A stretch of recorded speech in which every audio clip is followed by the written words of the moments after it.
Hello and welcome to Nice and Blunt. I'm Adam Riancha, your host. It is June 9th, 7:30 p.m. I'm feeling extra special today. Not only am I feeling confident, there's also some very positive astrology in the air. And if you've made it to the top of this video, we're going to get a little bit weird today. I'm going to show my Los Angeles roots. Give me a second. Whether you care about this or not, I want to bring it up. Today is a interesting astrological day that is very potent for good luck. Jupiter conjunct Venus, Jupiter, the planet of expansion and specifically luck, paired with Venus, the planet of money, love, abundance. Really, really good times in the sign of Cancer today.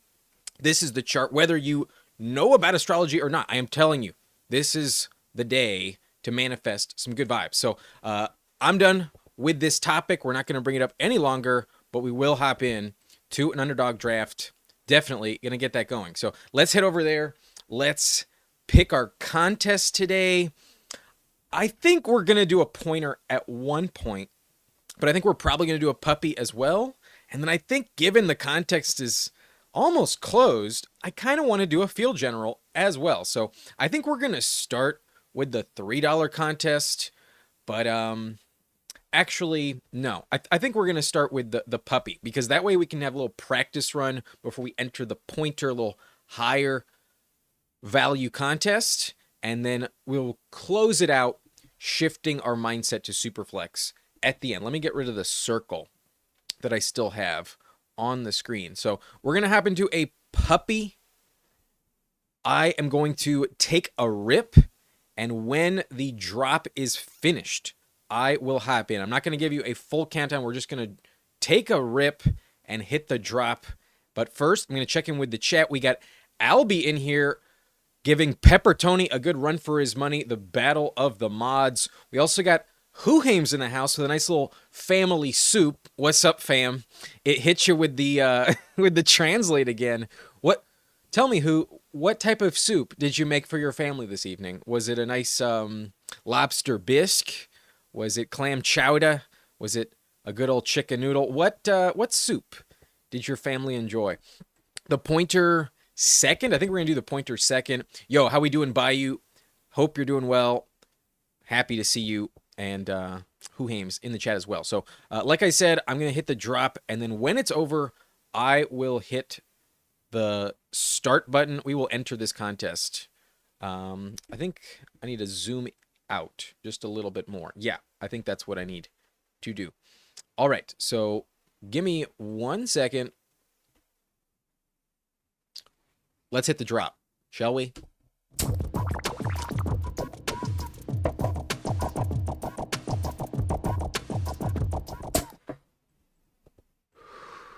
Let's go. 4 spots left. I think for the sake of the delay, that is actually perfect. The delay today was 4.5 seconds. That clip is 7 seconds long. So basically, that acts as our countdown. This one filled rather quickly, and we are in the puppy. A reminder of the settings. We're not in Superflex, not today. But I think that's the right size. We got the settings all checked out. All right, we're good to go. And let me shout out, y'all.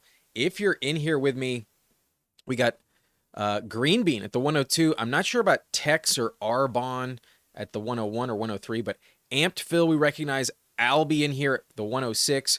Montano Meta at the 107. Shoddy was in our last draft, if I recall correctly, so might be watching. And then Dane, I think I recognize. Yo, we're drafting with a legend, whether you're watching or not. Shrek at the 111.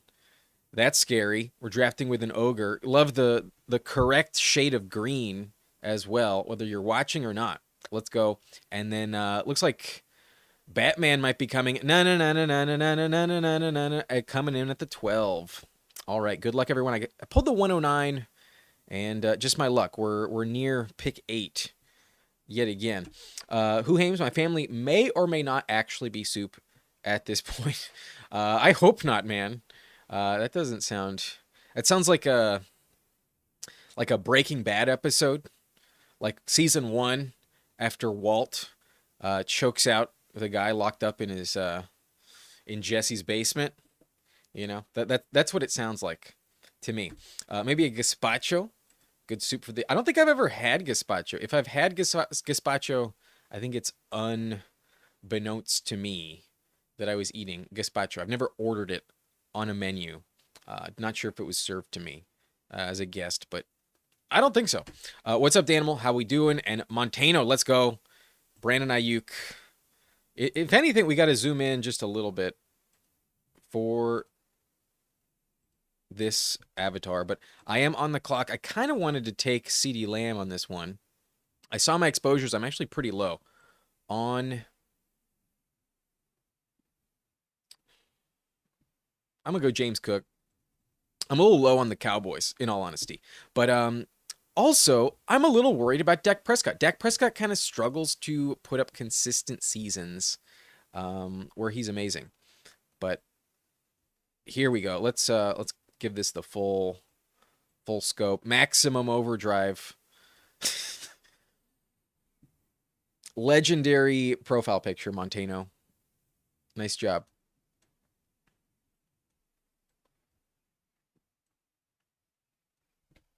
Okay, I take James Cook at the 109. There is someone who drafts with us consistently who pulls him up as early as the 104. So he was a name I really liked in the pre-draft contest. And as I gained a little more confidence in Genty, a few other clicks in this range, I did start to click him a little bit less, but definitely an offense I want to bet on. What's weird is we don't draft many Bills with a lot of confidence. We just don't. I have a ton of Hampton and James Cook in the pre-draft. They have the same buy, so it's not ideal. But with Candyman yesterday, we drafted James Cook and Achane, so I kind of just want to get that. I want to move away from that. Achane, all due respect to Chris the Candyman, Achane's elite. Achane's a great talent. But I just kind of want to bet on Mike McDaniel. So I will go Hampton. That is what my gut tells me is correct. And Hampton should crush. And I ultimately don't care too much about having the same bye week with my first two picks.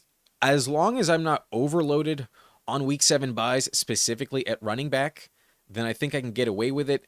I might need a 4th RB maybe sooner than grabbing someone late and just betting on it. But I don't worry about this position. If it was quarterback, it's a little different because, you have Josh Allen, Justin Herbert. We learned on Goofy Chicken's channel that is a lot to spend, and Allen just kind of tough to afford in the first place. So to take 3 with Allen doesn't feel the best. But running back, we're going to have at least 5. We got time. No worries on that. I'm also going to bring in the music. I realize that's not playing yet. So for the vibes, let's bring in the music. Shall we? Let's do it. But Montano, very, very dope profile picture. Candyman and I basically have opposite takes this year, says Who Hames. You seem to have some strong pushback. I think a stream with the two of you is destined to happen, and I think you could have some interesting debates there back and forth if you indeed feel very staunchly opposed to Candyman. There were some things he said I definitely agreed with and felt like he did open my eye, especially like Troy Franklin, for instance. I thought his point on Troy Franklin was very legit. Some of us really love Pat Bryant. I still like both of them, but yeah. There were also some takes where I was a little bit like, he still believes in Michael Wilson. There's still an element of concern I have on Michael Wilson, but I also hate Marvin Harrison. Maybe the cheaper one is probably the one to take. I felt a little compelled to increase my Michael Wilson exposure when we had Candyman on the channel, but he lobbied for Zachariah Branch. Shoddy goes Lad McConkey ahead of me. That's interesting. If you're going to let Travis fall to pick 33, I mentioned I'm going to go a little more robust running back, and you know what? Fuck it. Let's do it. James Cook, Omarion Hampton, and Travis Achane Jr., the New Orleans Saints running back, as the RB3. Who Haim says, we did on my 10-hour live stream. He was the cap. It was a good chat. Definitely Definitely remember that. Candyman has some really strong stances, and then he also has it very much backed up with data. He really scours the data from last year. So I respect Candyman's opinion. I'm glad to get the different takes, different discussions on the channel as always. And then there's also just the element of we're always just going to disagree. You know, you can't have the same takes as everyone all of the time. And so there's also a factor of you should just lean in to what you believe to be true as well. Factor in other people's opinions, but stick to your gut as well. So James Cook, Hampton, and Travis is our start. I'm not sure I'm dying to take a fourth running back here. Fourth RB, probably not my favorite click. We could go Scattaboo and just call it done. However,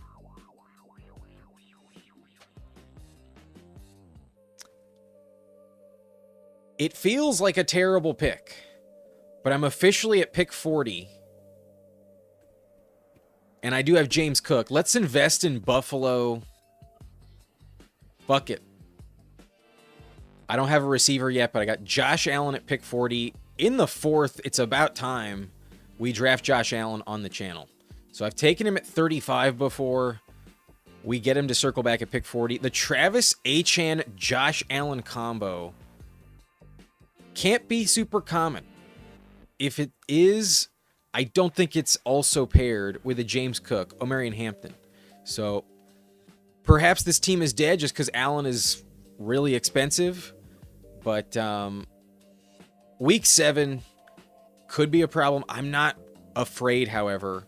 And let's just see what happens. I think mixing it up with a build like this, I don't have many Josh Allen's teams in the first place. Like, I checked. I have about 1% Josh Allen in the round 18 contests. In like the Best Ball Mania period, I have 1% Josh Allen. I had closer to 8-9% in the pre-draft, but when it's 20 rounds and every team is going to have a third quarterback, it's a little bit more compelling to just have the QB1, I think, when it goes super deep and people are drafting zeros. But it could still be wrong. The Josh Allen price here could still be incorrect. I do have double Buffalo, though. If I didn't have James Cook, maybe I still would have passed, but not today. Hartman, what's up? How we doing? Thank you for hopping in.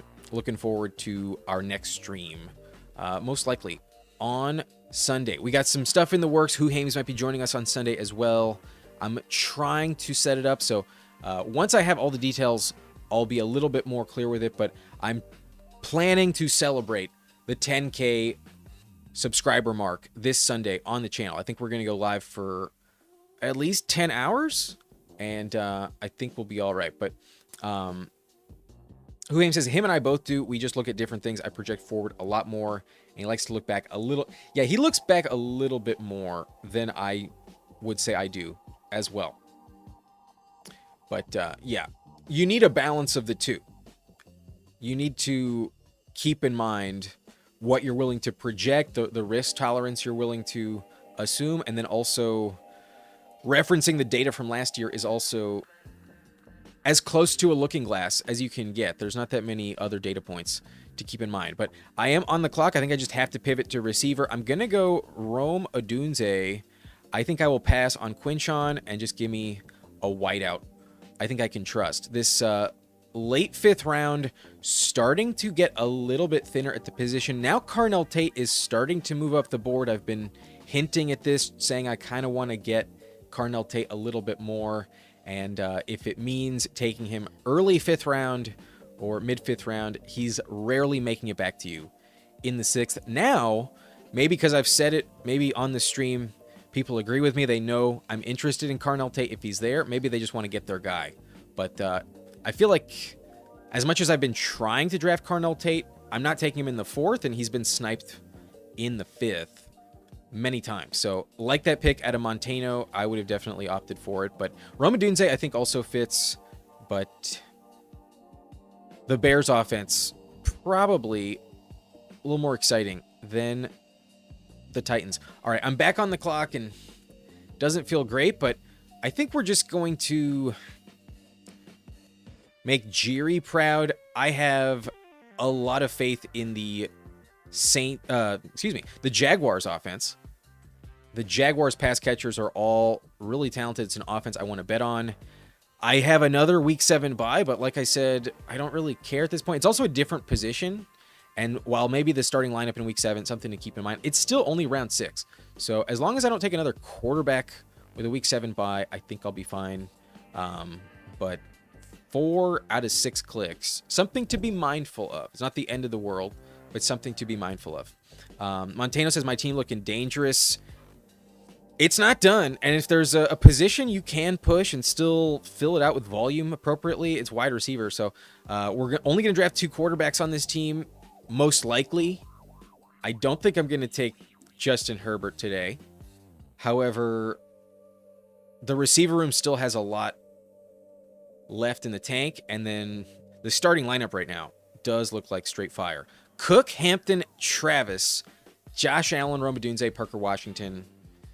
Like I said, let's try and manifest some good luck. The astrology of the day, I gave y'all a little astrology lesson briefly, says there's a lot of good luck in the air.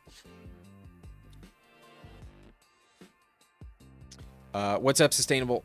How we doing? Tate is a dog. Agreed, Whohams. The Ohio State wide receiver 1, typically the correct pick. It was last year with Igbuka till he got hurt. He played through a hamstring injury, so I'm willing to give him the benefit of the doubt. Otherwise, Marvin Harrison is kind of the only one that's really busted. And even Harrison's rookie season, he had 8 touchdowns. It wasn't like the worst thing in the world. Last year was dog shit. Harrison's not that inspiring, but can Carnell Tate mimic at least what Marvin Harrison's rookie season was? I think that's definitely possible. Meanwhile, Harrison was being drafted at the 1-2 turn his rookie year. Carnell Tate at pick 55 still feels like he can move up the board drastically. All right, I'm back on the clock. I think Jaden Reed definitely fits this.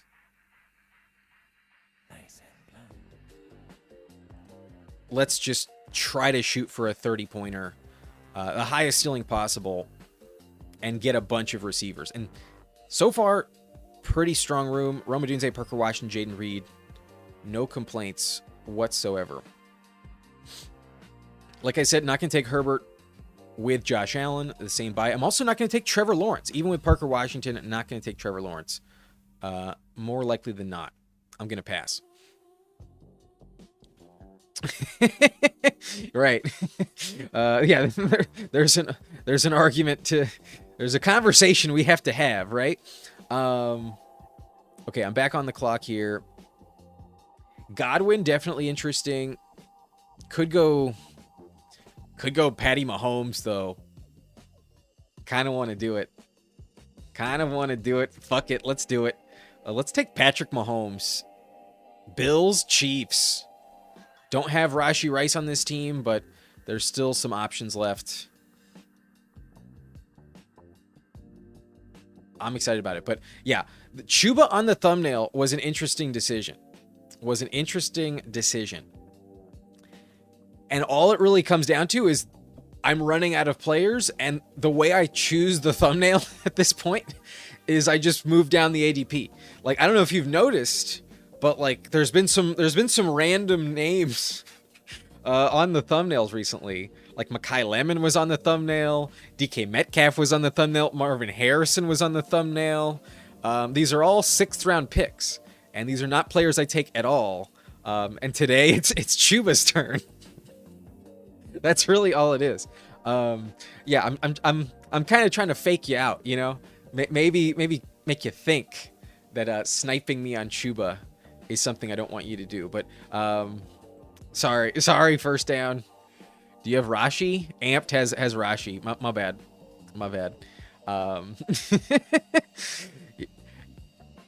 They're a good team, Whohams. They're a good offense. Their defense going to be worse.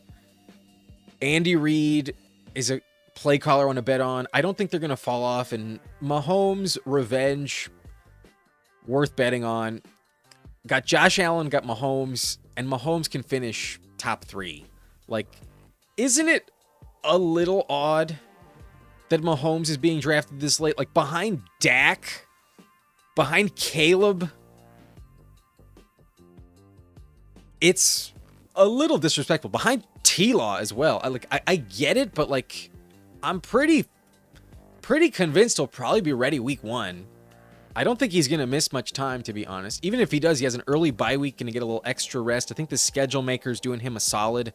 And then I also love his playoff schedule as well. That Chiefs-Chargers game is why I'm in. The Chiefs-Chargers game is going to be such a shootout. I can't help myself. So I got the Hampton Mahomes bring back. It is what it is, but having a strong second quarterback with Josh Allen, and Mahomes does come with a little bit of, risk tolerance. You have to accept that maybe he does miss a couple games. But with Allen, who the fuck cares? With Allen, I don't give a shit. Week 1, he has Houston. Not ideal. He kind of struggles against them, but he has the entire offseason to prepare. Why not exercise some demons week 1? Maybe Josh Allen will just light it up in the run game.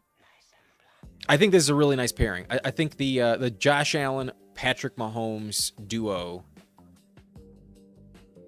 seasons past, it's been elite. Seasons past, it's been way more expensive. Damn it, Xavier Worthy goes. Fucking bullshit. Well, we're all right, though. We're going to go Ricky Pearsall, just get back in at receiver, and if Mike Evans misses time, Ricky P gonna fucking dominate. He just needs to stay healthy. Ricky Pearsall just has to stay healthy. That is critical. I don't expect him to get shot in the chest again.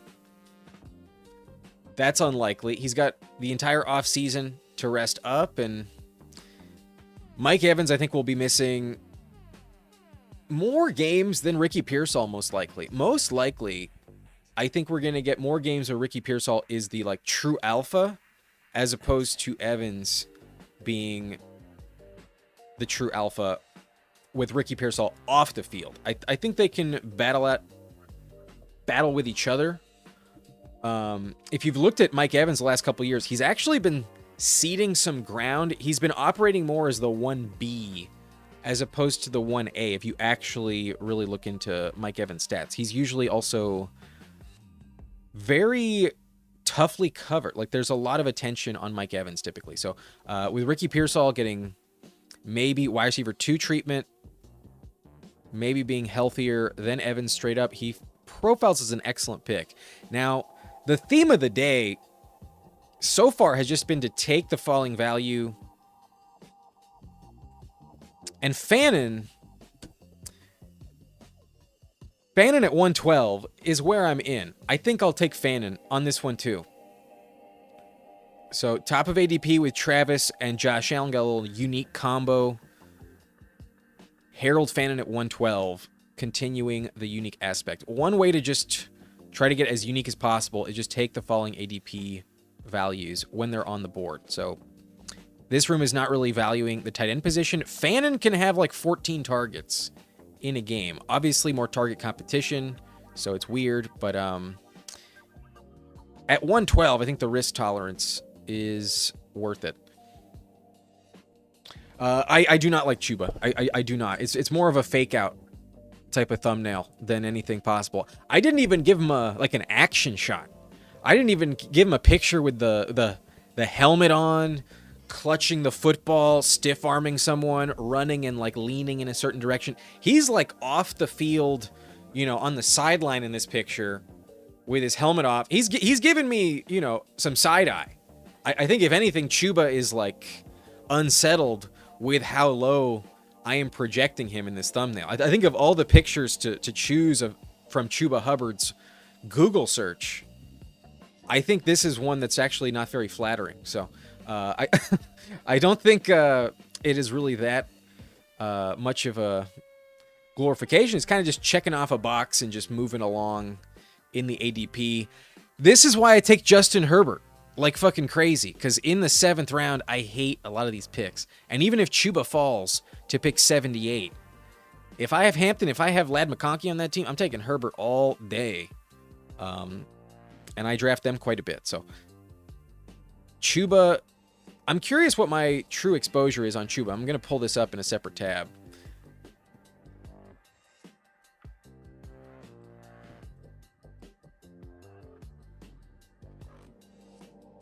My exposure on Chuba Hubbard is 0.9%.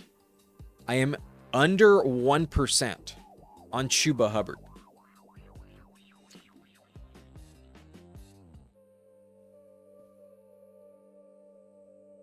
And that sounds about right. That sounds. I take Trevor Etienne.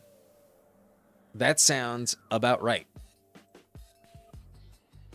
Kelsey doesn't even make it back to me. Albie scoops him up.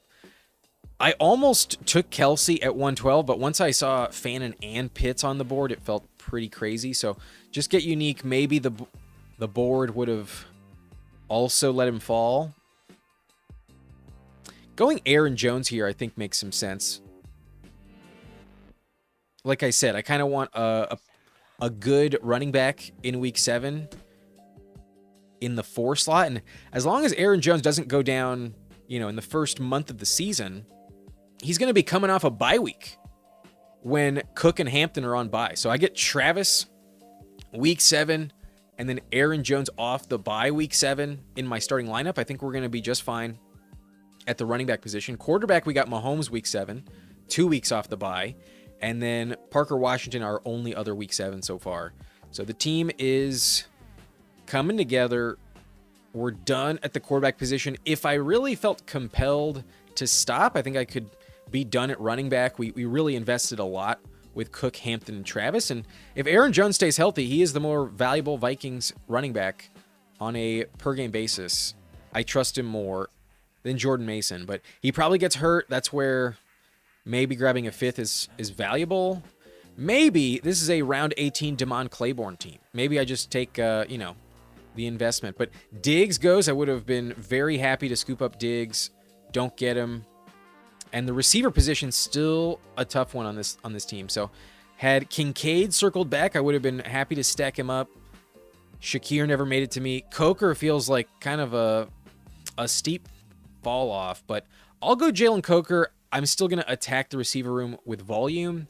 And having Harold Fannin, I can definitely stop with just 2 tight ends, assuming he does pay off. But just to prove it to y'all, this is my exposure, and this is the Chuba Hubbard selection on the draft board. Very unlikely. He is my least selected player in round 6.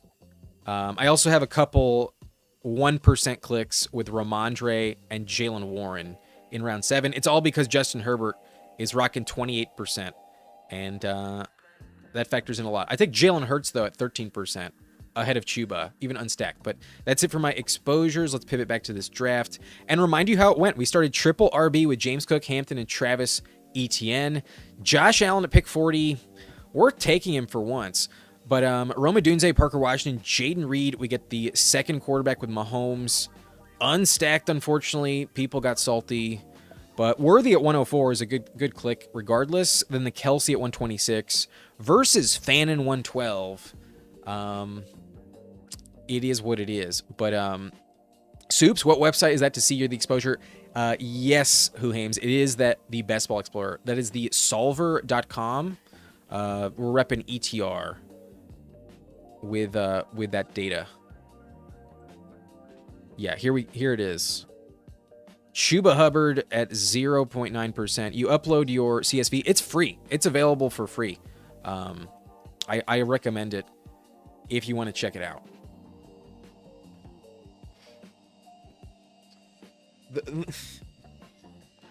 The Claiborne bat signal. It's possible. It's kind of like a pull in case of emergency type of pick. But really the argument for Claiborne is mostly, in my opinion, when Aaron Jones gets hurt. He could steal the job because Mason doesn't catch passes and Claiborne has like a skill set to really have a high yards per carry type of skill set.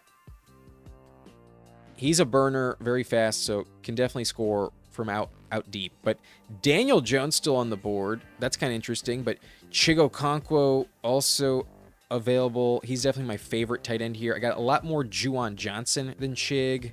Not by a landslide, but I think that's the best value on the board here. Fits my team the best, and I think now I'm just done at tight end. So every click but one, I think, will be receiver. I think we're going to rock a 2-5-9-2.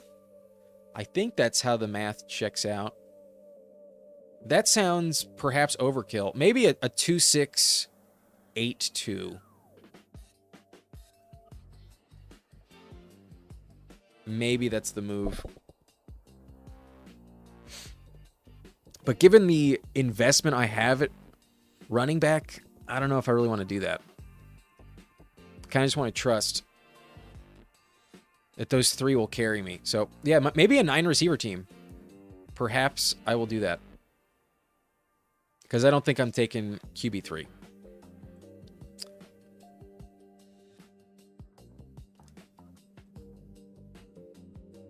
I'm thinking Denzel Boston, the bet on Fannin. Maybe there's a week where he just doesn't quite deliver. And Boston, I think, has fallen far enough where he's an interesting click. Wide receiver 66? And he's the number 2 in this offense. I trust him more than Judy down the stretch. I think he's more talented than Judy. I think Denzel Boston is a fine investment. Like I said, especially if I'm taking 9 wideouts. We're going to need some rookie bets, and maybe Concepcion is just not actually going to deliver. Maybe there's an injury to Concepcion, something like that. Maybe Judy gets traded. Maybe Boston gets on the field even faster. And who knows, maybe he even outplays Casey Concepcion. If I wanted a luxury click on this team, maybe a Shedeur Sanders. That is the Cleveland Browns quarterback I'm willing to take. Okay. Albie, week 7 should be your highest point total of the season. Better not be, man. Better not be. With all the buys early on. I hope not. When am I moving to Kansas City? I'm going to the game, and I'm going to watch them lose and get swept. Who Hames? I'm happy to watch them fail. And the beauty of it is that they're just going to give up like 40 points. They're going to drop like 33. They're going to drop like 35, 33, 36 points. But they're going to lose to Justin Herbert, who scores 40 in week 17. Fuck Chuba, give me Brooks all day, Albie. Definitely, that's the move. As long as Brooks can just stay healthy, it feels pretty obvious he's going to win that job pretty overwhelmingly. Chuba's fine. There's nothing exciting. There's nothing exciting about it. That's the thing. He lost his job to Rico. They do pay him a lot, but I wouldn't be shocked if he got hurt again. I wouldn't be shocked if he's peaked. And I think the Panthers having the most success is absolutely going to be tied to Jonathan Brooks outscoring him, stealing his job. But perhaps he stays on the field longer than we give him credit for. But never mind. Less than 1%. I retract my last statement. It's just not worth the price. Like, if he was going where Kyle Monangai was going, then I think I would have a decent amount of Chuba. But it's just fucking crazy. You know, like, he goes way too high. And there's still, like, really good quarterbacks on the board. Like, once Herbert's off the board, then we can have a discussion. But, like, it doesn't track at all, in my opinion. I think I'm going to go Emmett Johnson. Let's get one Kansas City Chief. Right? Like, maybe the running back stack is not the one you want, but maybe Ken Walker goes down. And Emmett Johnson's a good enough handcuff where if he does get the job, I think I'm getting a really, really good option in my lineup. So a lot of early buys, but only Cook and Hampton have the same one. Otherwise, it's all fine. And then receiver, extremely balanced at the bye week exposure. Only 2 week 11s. Everyone else is different. So nothing to worry about. I think it's kind of just which receivers do I want at this point. Not going to take Judy, that's for sure. Not going to take Ridley, Ayuk, Tank Dell. Not excited about that.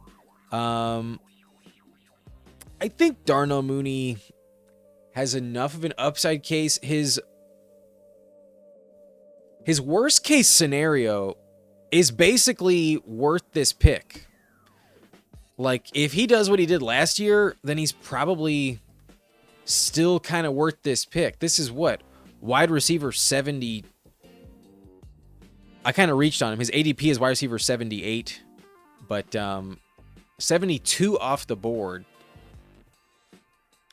You're not expecting much. So, especially with the Neighbors situation, the volume I'm going to attack this position with, especially if I still draft 2 more, I'm chilling. I think I will draft 2 more. Seems like the way to build it out. But the question remains, who is holding up the this Chuba price? I think it's the auto drafters. That's the only thing I can think of, because like as you see Jonathan Brooks steam up the board, how does Chuba not by proxy trickle down? You know, like at least Sean Tucker moving up the board is also correlated with Kenneth, with Bucky moving down the board. With Brooks, it's just kind of out of nowhere. It's just kind of slowly coming back to where it was his rookie season. Remember his rookie year when he was like pick 85? That, I don't know if I will be hammering Brooks all the time, but he's still in the 110s for the most part. And this one he goes... Which pick does Brooks... Brooks went off the board at 115 in this one. It's still pretty reasonable given the true upside. But yeah, the Chuba discount has never quite materialized. I'm sure the only time I've taken him was at pick 80 or something. Herbert and the Chargers get so overhyped every year. Not this season, man. Not this season. You want to fade Mike McDaniel and the Justin Herbert offense with healthy tackles, be my guest.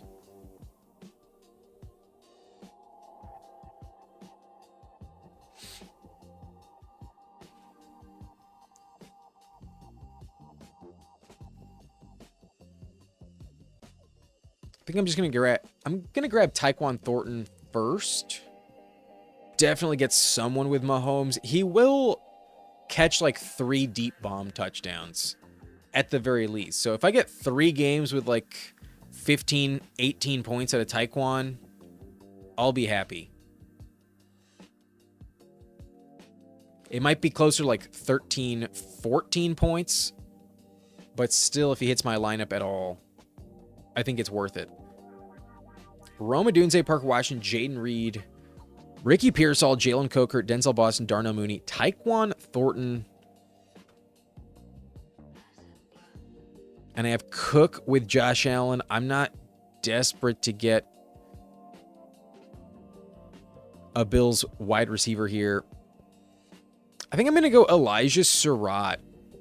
I think the Ravens passing game worth mixing in, and yet another rookie on this team. I only have 2 rookies at receiver. I have Emmett Johnson as my third, but that's at running back. So fun team, a lot of volume at wideout, really elite quarterback room with Allen and Mahomes.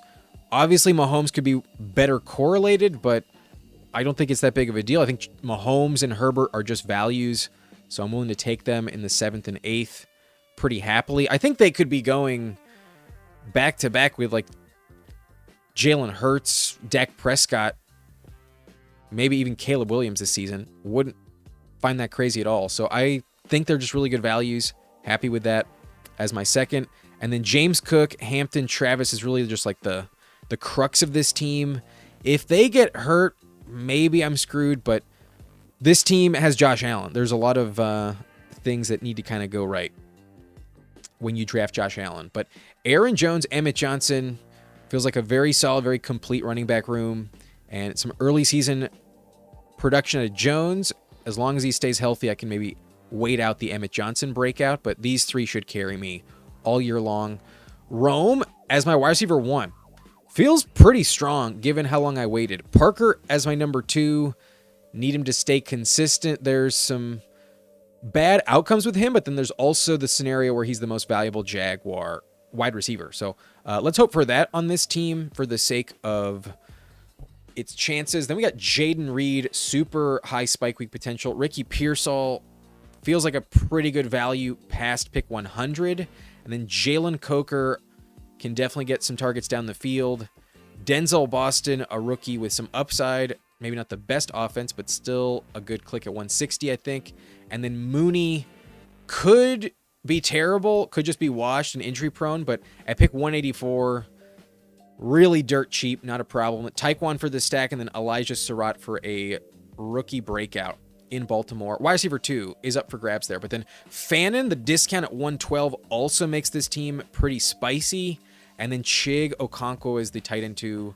Doesn't correlate, doesn't stack up, but I don't really give a shit. It does correlate. We have Chig Okonkwo versus Parker Washington. Week 17 at least. But fun team. Spitting fire at the running back room and quarterback room. Tight end room looks great. And then receiver room, like, yeah, maybe I don't have like a top 10 guy, but there's also scenarios where I have like 3 top 10 plays any given week with the 9 that I have. So really fun team. I'm excited. Maybe we just drafted a 100K type of team. This was in the puppy. So 100K to first. Maybe you just witnessed it. Who knows? But let me catch up with the chat. I kind of fell behind. We're going to do some team reviews after, and then we're going to draft a pointer. However, we got 46 people watching, only 15 likes. Can we get up to at least 25 likes? I think that's a fair request. If we get up to 35, we will lock in draft number 3. But if we get up to 25, we will draft the second one pretty quickly. But MacNova likes Claiborne more than most as a prospect, and it is a great spot, but 18 rounds is a little thin for him. He's a better click in 20-round drafts for sure.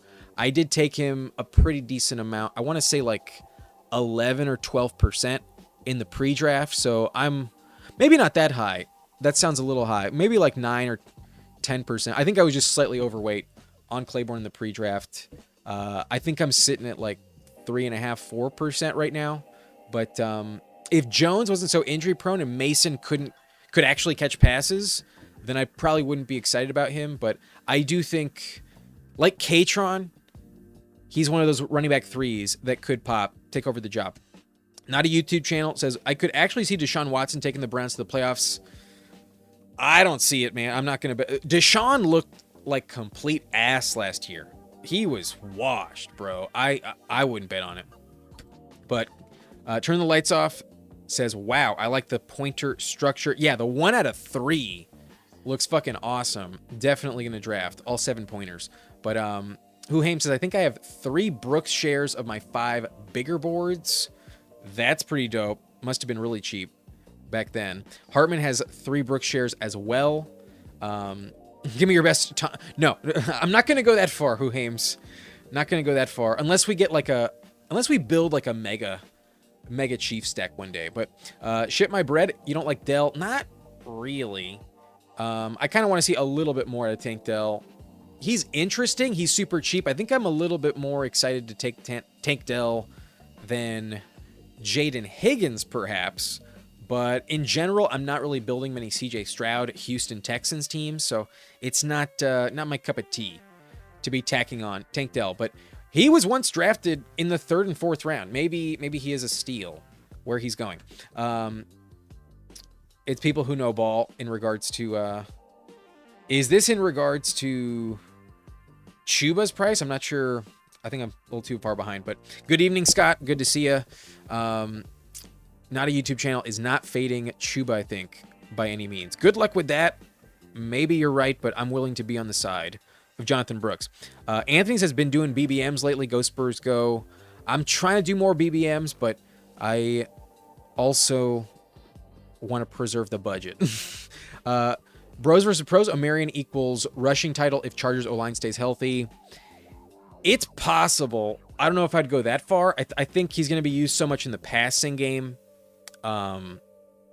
That's going to prevent him from carrying the rushing title. But if you believe in it, I love to see it. You know I would love that as a Charger fan. Daniel says, good team. I think we got some upside there for sure. Receiver, I think, is strong enough not to worry at all. Running back is super strong. Hames likes Claiborne a bit as a prospect as well. I had him as RB6. Straight up over Coleman. I remember that. We were fading Coleman. You and PPR Tyler convinced me not to ever take Coleman. And for the sake of landing spot, Coleman versus Claiborne. Interesting bet, you know. I'm not sure it's guaranteed that Coleman will have more production out of Denver as opposed to Claiborne in Minnesota. Who is going to go down first? J.K. Dobbins or Aaron Jones at like 32? Interesting bet. But what's up, Keith? Good evening, reporting for duty. Good to see you. Disbanded in here as well. Did look pretty bad. Yeah, Chuba was never inspiring. But then he did kind of get his job back a little bit in full context. But Disbanded wants me to blaze it. Sure. But let me catch up fully with the chat. At the moment, yes, I'm officially out on Ayuk. I have been for about a month or so.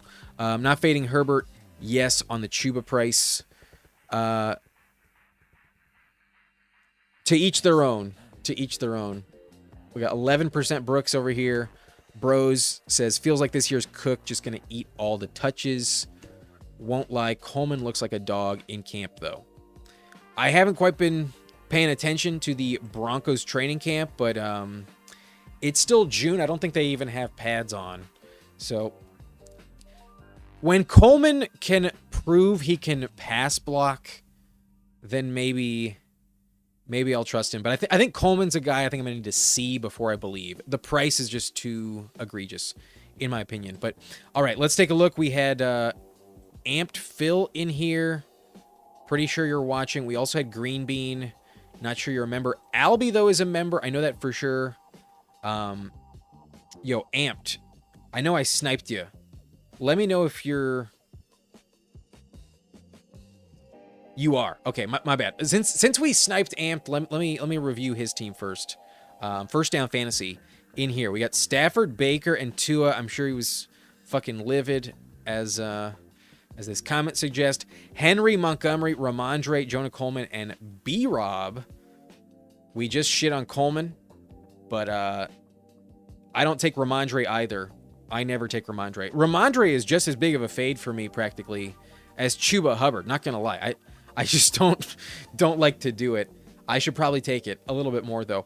B-Rob, though, for the upside, if Bijan goes down, is worth it, but it's mostly just contingent upside. He will have a decent role, maybe 5 touchdowns, like me and Candyman said last night. But Puka, Rashi, Jalen Waddle, Mekhi Lemon, Jacoby Myers, Juwan Jennings, and Ayuk. Yikes with Ayuk, but really solid up top, really strong first 6. I suppose if you hit on Ayuk, it's worth the risk, but might be worthless. Might be truly worthless. And then Kittle, Barner, and Ferguson. Pretty risky tight end room, to be honest. But if you can advance with Kittle, he's definitely one of the more exciting names to have down the stretch. But yeah, the quarterback room sure could have looked a little bit better with Mahomes there at 93. Sorry, I apologize, but you do have Stafford stacked up. That might be what you need. Good luck, bud. I'm sorry. I apologize, man. My bad. And it cost me. I didn't even get the stack I wanted. So, bummer for the both of us. I apologize. Albie in here, though, says he can get it done with Drake May, Jared Goff, and Geno Smith at quarterback, a 3-5-7-3 out of the 6 slot. Yes, Chase Brown, Travion at 43. So a mid-4th on Travion with Drake May. He also has RJ Harvey at 91. The fall on Harvey, I think at this point, is starting to look kind of compelling. I think if I'm only drafting one Bronco right now, especially if RJ Harvey's at pick 90, I think it's RJ Harvey. He had some good 20-plus pointers last year, and at this point, he's starting to be worth it. Like RJ Harvey versus Chuba Hubbard. Kind of a similar argument, in my opinion. Harvey now might be 2 rounds cheaper, but Brooks past ADP, that feels pretty solid. I almost took him myself, but I kind of just wanted receiver. And then Tyler Algier here at 163, a solid price we used to take him at pick 90. So might just be a worthless offense, but as RB5, definitely a talented backup. We know Algier can play very well on the goal line. So a pretty fun running back room.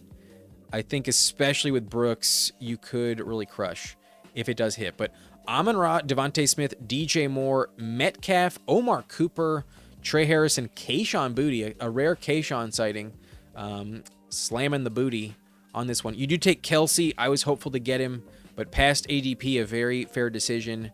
This lobby faded tight ends heavily.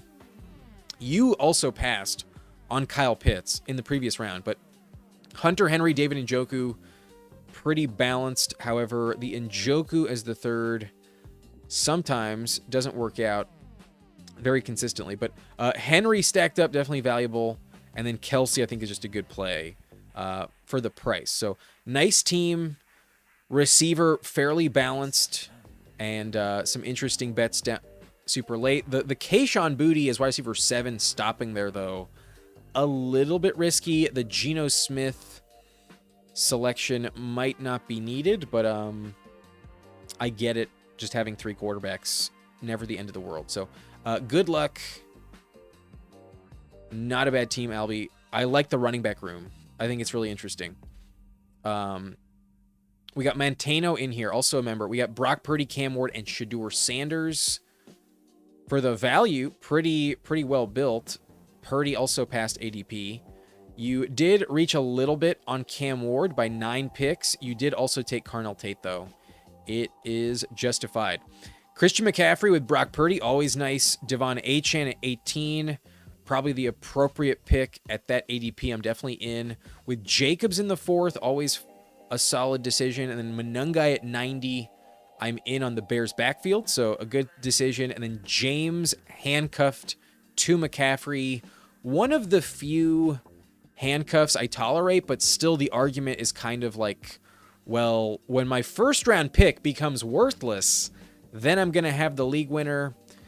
I hope it works out, but I kind of prefer to have some teams with one and then some teams with the other. But I think with the Jacobs risk as well, I suppose it's fine. But there's a scenario where like 2 of your top 3 running backs are just dead at some point, and that might just bury the team. Maybe this insurance policy just isn't quite valuable enough in that scenario where it does be the piece you need. But who knows? Maybe Christian McCaffrey gets you there, and then week 15 in the playoffs, you need Jordan James. He is the starter that wins you Best Ball Mania in theory. Maybe that's what it takes.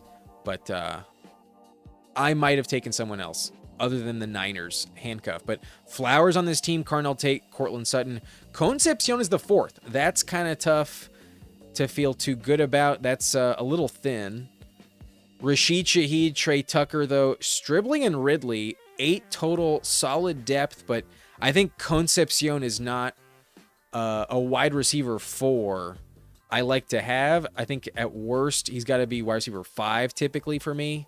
I feel pretty gross with Concepcion this important on my team. And then Sutton as wide receiver 3 is also not that exciting. So the receiver room is a little too tricky to feel good about. But you could have some gems super late. Like maybe Concepcion is great. Tucker's also interesting. Shaheed inconsistent, but best ball kind of valuable. And then maybe you hit on Stribling stacked. Could see some outs. I think you need Ridley, though, to get traded. Without Ridley on a different roster, I don't see it. Even though he's stacked up, I think you need the Carnell Tate stack to hit, especially if Ridley gets traded. But Tyler Warren and Gunnar Helm, good tight end room, good prices to invest, pretty solid. The Shedeur Sanders, though, kind of out of left field. I know you have Concepcion, but just like a little bit feels a little odd. But if you're right, then quarterback will probably advance with those points. I had Fannin and Boston, though, and I didn't want Shedeur. That, I think, tells you I'd rather have the 9th receiver than Shedeur. So that's where I stand. I think on this team, I might have opted for a 6th running back instead of Shador, but I think it was a luxury pick regardless. Final round, no problem taking the quarterback at all. I think, scratch that. The quarterback is okay. Shador is just, uninspiring because it's Cleveland. All right, we also had, I think that's it for the members. But since Green Bean is in here and it's our first draft of the day, I also am curious, what did Green Bean do on his team? He has Caleb and Tyler Shuck. Pretty solid with that. I'm fine stopping there, especially if Shuck does break out. But a third might have been okay. Bijan, Javonte, Swift, and Sean Tucker, Mike Washington. Pretty legit. No complaints. Swift is the third, always feels elite. And then Tucker, at the moment, still feels like one of the good values at pick 170. So really nice. Olave's stacked up. Alec Pierce, Michael Pittman, Shakir, Jalen McMillan, Tesla, A.D. Mitchell, and Brazel. A.D. Mitchell, not a player I take. I've noticed some people really believe in him, but as long as he stays on the Jets, I don't really see it. I'm not excited. And then Loveland is stacked, Ferguson and Gadsden. So a very strong tight end room. Receiver is balanced, but maybe not elite. Feels good enough to get the job done, though. And then running back feels very strong. Quarterback is good as well. Really balanced team. I think, the only question mark is receiver, but you have 8 of them. Got the volume to take care of it. Nice team, Green Bean. I like it quite a bit. The Mike Washington as RB5, I think, also plays pretty nicely on this squad. But all right, that's going to be it. We're going to pivot to which one are we drafting? I think we're drafting the pointer this time around. We are actually, we have 55 viewers and still only 23 likes. Y'all can do better than that. Y'all can do better than that. All right. Please hit the like button. I'm going to take a rip.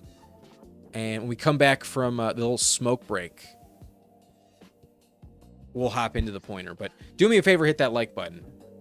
Can we get to 35 likes and lock in the third draft? If we don't get to 35 likes, I might just stop at 2. Not going to lie. But, all right, let's take a rip. Let's take a rip.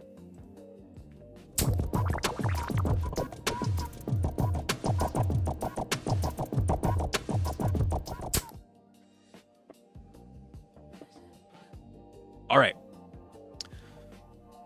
We're going to hop into the pointer. I'll give you all a full countdown because this is an interesting one. And maybe we talk about the advanced structure real quick because this is really, really nice. 188 people in the final. Fuck yeah, that's what we've been asking for. We're not interested in those 900-person finals. 188, less than 200. That's awesome.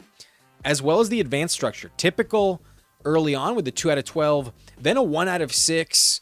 Very achievable small pod. And then even better than that, we got a 1 out of 3 in week 16. So that is really ideal.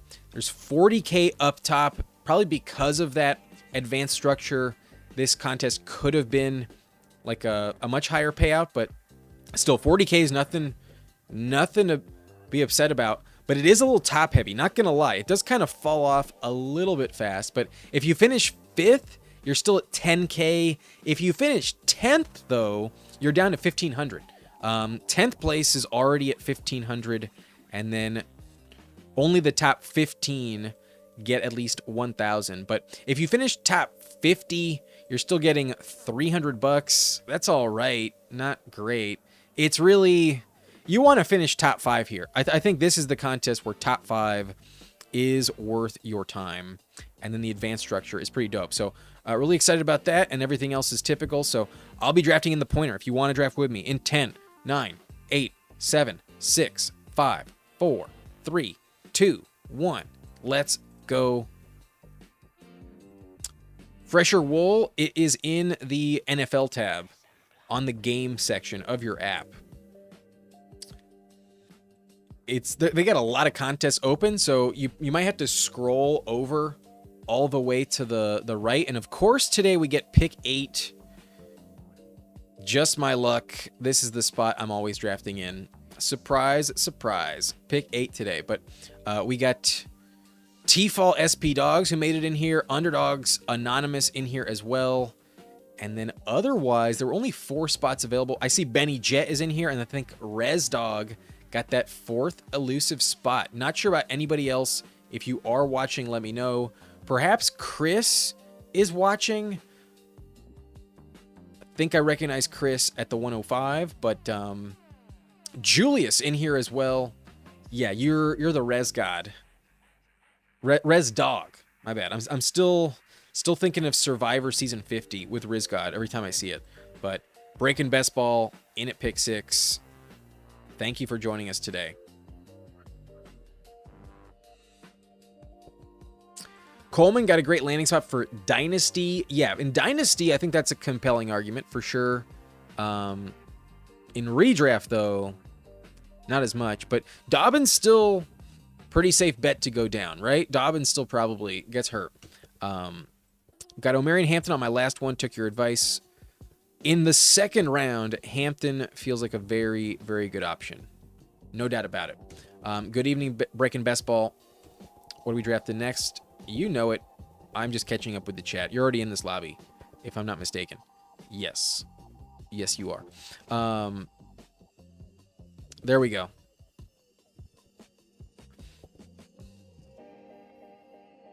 Did I pump fake one? No, I don't think I pump faked one. We had like no likes. I told y'all wasn't going to draft it till we hit 25 likes, but we're at pick 8. I have a shit ton of Amon-Ra, but I think today, actually, I'm going to go CD Lamb. I'm a little underweight on CD Lamb just because I've been taking Amon-Ra so much, and then now I'm starting to pull up Genty. And the Cowboys are still a team I'm not really trying to fade entirely. So I want to rectify that, get a little bit... I want to catch up. I do trust Amon-Ra a lot, and my first entry into the pointer... Maybe I should have just taken him, but with my luck, I'm always drafting out of the 108 slot. I have hit it almost twice as often as my average exposure should be, and I know I'll be drafting at pick 8 again, where I can get Amon-Ra. So today I'm taking CD Lamb to be a little different. But otherwise, that's the only odd selection in the first round. Everything else has been strictly up to ADP. And I'm the only one that's gotten a little different. Yeah, I didn't think so. Sorry if it happened, but okay, Drake London goes. Hampton circles back. Not even a question. Instant click. Let's go. RO8 says, I feel like Hampton in the second is kind of biased coming from a Chargers fan. I'm not the only one that mentions it, but when my bias is showing, I'm pulling up Hampton in the first round. That's where the bias really shows. But if you want to bet against the ceiling outcome on Hampton, go ahead. There's definitely a lower floor than James Cook, I would say. A lower floor than Taylor, I would say. Probably a lower floor than Derrick Henry in like the true worst case scenario. But the ceiling for Hampton is legitimately a top 3 running back. Maybe if he scores enough touchdowns, possibly even the RB1. I'm not willing to go that far. That I think would be definitely Chargers bias speaking.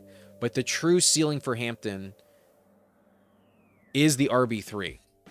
So if you want to fade him, go ahead. RO8, L8, 3. But I'm going to take him here at pick 17 all day. Oh, my bad. I can see how that's confusing. We did do that on the first one. My bad. Apologies on that. If that's indeed what happened. But if that's what happened, then you were in like a mega pre-fill. Because that was like almost like a full minute. My bad. First down said on that last draft, he was trying to piece it together the best he could, was getting sniped left and right, but not bad, good upside, possibly. So I'm okay with it. Good luck, bro. I hope one of us watching in that lobby is the one that advances and goes all the way to the final in this contest, one of those teams better be a puppy finalist. That's what I'm hoping for. Usually never go CMC. It's worth mixing in a little bit. If he stays healthy, he could be a guy that buries you.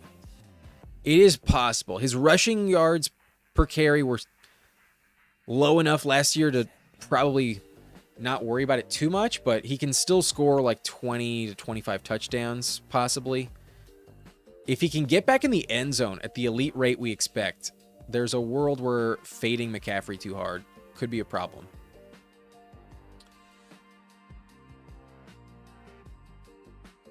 Could go Neighbors, but I'm not feeling it for $11 down.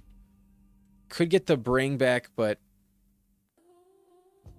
I'm just going to take Zay Flowers, remove the stacking partner on Lamar Jackson. And while Zay probably would have gone on this side of the board, it gives me a reason to take Lamar if he's there at 56. Not saying he will be, but I feel like I haven't been taking Lamar on the stream in quite some time, and my stance hasn't changed. I still think he's a good pick in the 5th. I've just been compelled to go elsewhere a lot in the 5th, and then I started pivoting to taking Justin Herbert instead. No worries, Albie. Appreciate you being a member as well as a mod. Anthony says way better at drafting now compared to when I first started. That's good to see, man. The reps definitely help. Being familiar with the ADP and knowing where players go, and like being able to project what you're going to have in the next round, where you want to pivot from position to position, always valuable. But I think I'm going to go Jacobs on this one. I think so. If Ladd was here, I think I would have taken him. But for the running back price, the RB 20 off the board, let's go Jacobs in the 4th round at pick 41. Worth the risk. Because odds are, even if he's suspended, I still think he's worth this price. Running back 20 in best ball, Jacobs can definitely outperform that. So we're going to be a little bit more risky in this one. We go Jacobs. CeeDee Lamb, definitely not a pick I make as much as Amon-Ra. So a slight pivot, just a little bit. But appreciate you, Who Aims. We got 34 likes now. Definitely a better showing. Appreciate y'all for sure. One more like, we will lock in draft number 3. No offense to the community. I'm going to try and sneak into all 7 pointers. I'm not going to do all 7 on the stream, but I'll definitely do a few on my own time. What I think of your Elim strategy, by the way, in all honesty, Who Aims, I was a little bit busy while you were live, so I caught most of it. I didn't catch the entire thing, but I really enjoyed the conversation, and I want to go back and re-listen. In all honesty, I feel like I want to be able to give it like my full attention, because it's a contest that I want to put some forethought into, and from what I was gathering, it was definitely valuable information. So I'm excited to go back and revisit it. But from what I did here, I was really invested and like, oh yeah, this is dope. But I just got pulled in like a different direction, and then it's tough to kind of like have to come back to it, and be able to like get the full context the full time. So my plan is to actually listen to it later this evening, and then possibly revisit it, given your guest Gunnar Ross finished 2nd last year in the Eliminator. Definitely, given it's a more like newer contest, didn't it launch last year? There's not as much experience in it, so I'm looking forward to listening to that on the replay. All right, so if Matt Porter snipes me, then it was never destined to be. But to take Lamar Jackson here,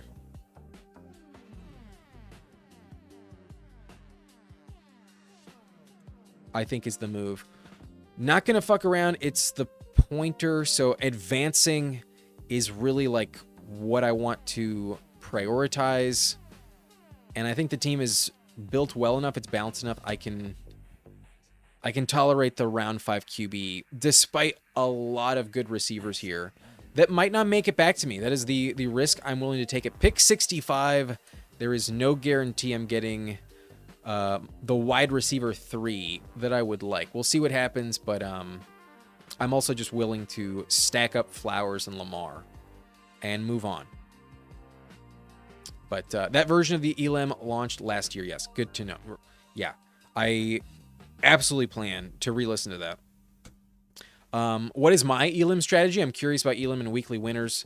Weekly winners, my strategy is not to play. I'd rather play daily fantasy when I actually have the information in front of me.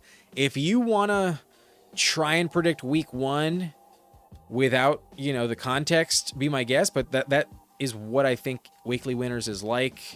It is very, very fluky, and I would rather just use my money in the season to play that way. So I don't play weekly winners. The Elam strategy, though, from a basic strategy standpoint, you want later buys. You want not that many recurring buys. You don't need to stack as much, but you also want to maybe look into the schedule early on to find some names you might like. But BTJ, the last wide receiver 2, I guess wide receiver 1 on his team, but the last player at wide receiver in this section here, I'm happy with, did make it back to me at pick 65. So this team has CeeDee Lamb, Zay Flowers, BTJ. Pretty happy with that. My boy, Brian Thomas. Also a name I've been wanting to draft more of. BTJ, Rome Odunze, Carnell Tate, all going in the late 5th, early 6th round. All players I've been willing to draft a little bit more lately because I think they're really good values, and I think they can arguably be going in the same range as Tedero McMillan. If you told me all 4 of those names I just mentioned do finish with more points than Tedero McMillan, I wouldn't be shocked at all, in all honesty. Come on, baby, turn the lights up. I'm betting on Christian McCaffrey this year. I have around 25%. Good luck. Definitely a bold stance to take in round 1. That means you're going to have to fade other players because you're taking him more than 3 times the rate of the field. So I'm super curious to know that. Which players are you fading in round 1? I imagine JSN and Jonathan Taylor are probably the names, but are you also fading Amon-Ra a little bit? CeeDee Lamb? Obviously, sometimes he's just falling to you, but if I had to guess, you have very, very little JSN and Jonathan Taylor. But excuse me. How often are you taking CMC over Puka is my question.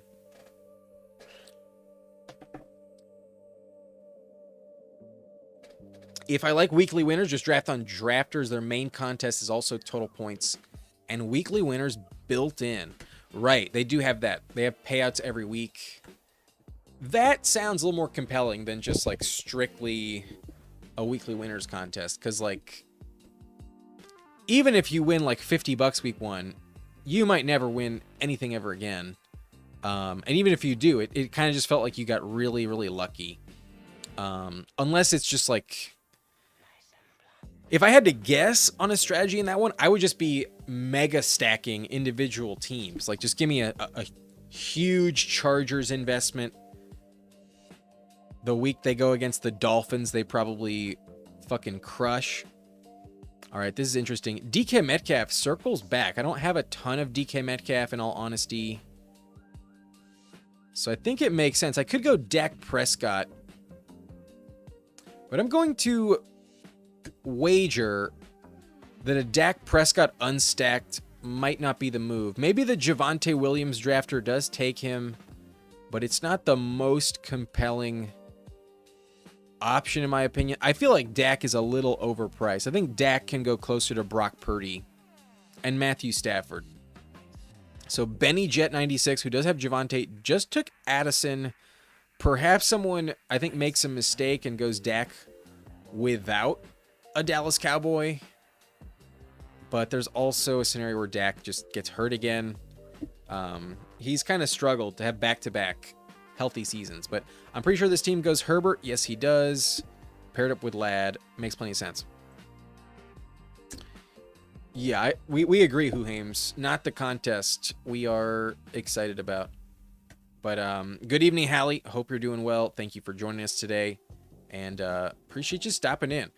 We got Come On Baby giving us the T. So Puka and ARSB, I have like 4% each. And then CD, I have 1% or less.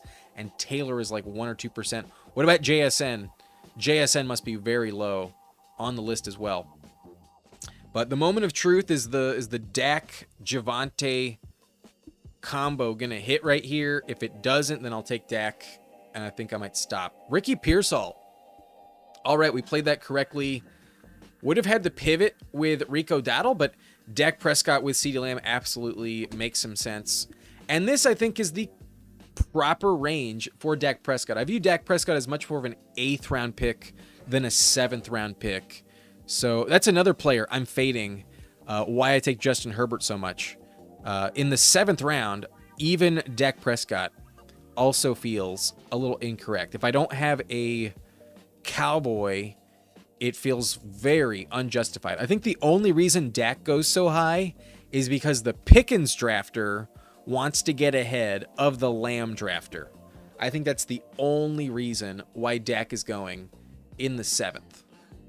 And then some of the CeeDee Lamb drafters don't have the guts like I just did to pass on Dak in round 7 and push him to round 8. But again, kind of like the last draft where I said Mahomes could be going earlier, Dak can still be going closer to Matthew Stafford, Brock Purdy, Bo Nix. Like Bo Nix is probably going to run more yards on the ground than Dak Prescott will. I prefer Dak's weapons, but Bo Nix also gets Jalen Waddle, the upgrade there. Possibly Bo Nix is more valuable than Dak Prescott this season. So he just doesn't feel like the best click on the board. I don't have very much of him, in all honesty. Oh, let me hear it. Let me hear it. Come on, baby. Come on down with the take. Sustainable says, Dak's an elite passer, good completion percentage, and pass rating should be solid again this year. From those metrics, he's fine, but like, is he going to throw for 300 yards and 3 touchdowns every week you really need him? That I'm not sure about. I'm not sure he's going to put up another MVP candidate season. That's a little tough to believe in. And then he's also been kind of injury prone. There's been some consistent injuries with Dak Prescott and his legs. So I'm a little worried about it. I don't want to be overexposed to Dak. And if he's unstacked, I really don't trust him to have any standalone value on the ground. So, obviously, I'm the Chargers guy. I'm biased, but here we are today drafting Dak Prescott in the pointer. But this would be a very good eliminator quarterback combo. Lamar Jackson, week 13 bye. Dak Prescott, week 14 bye. The price is probably a little inflated in the eliminator for those reasons. But back on the clock here, I think we're going to take Kenneth Gainwell. Could definitely use a running back. Jacobs a little risky. So while Dobbins could maybe cover me while Jacobs is down,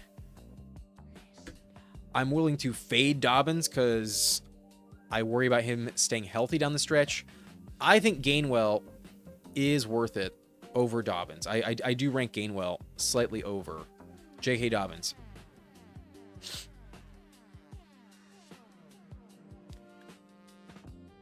But the roster's coming together. Jonathan Brooks would have been in contention if he was still on the board at 113. He goes at 107. So not today. But comfy at the 112. Did take Michael Wilson at 85. Nice. Goes Matthew Golden, his 5th receiver. And Wan'Dale Robinson. Felt the pressure to get back in at wideout taking Josh Allen and Garrett Wilson at the 3-4 turn. Bo Nix fell to 111. Didn't fit my team, but the Harvey and Dobbins drafter gets him. Not bad as QB3.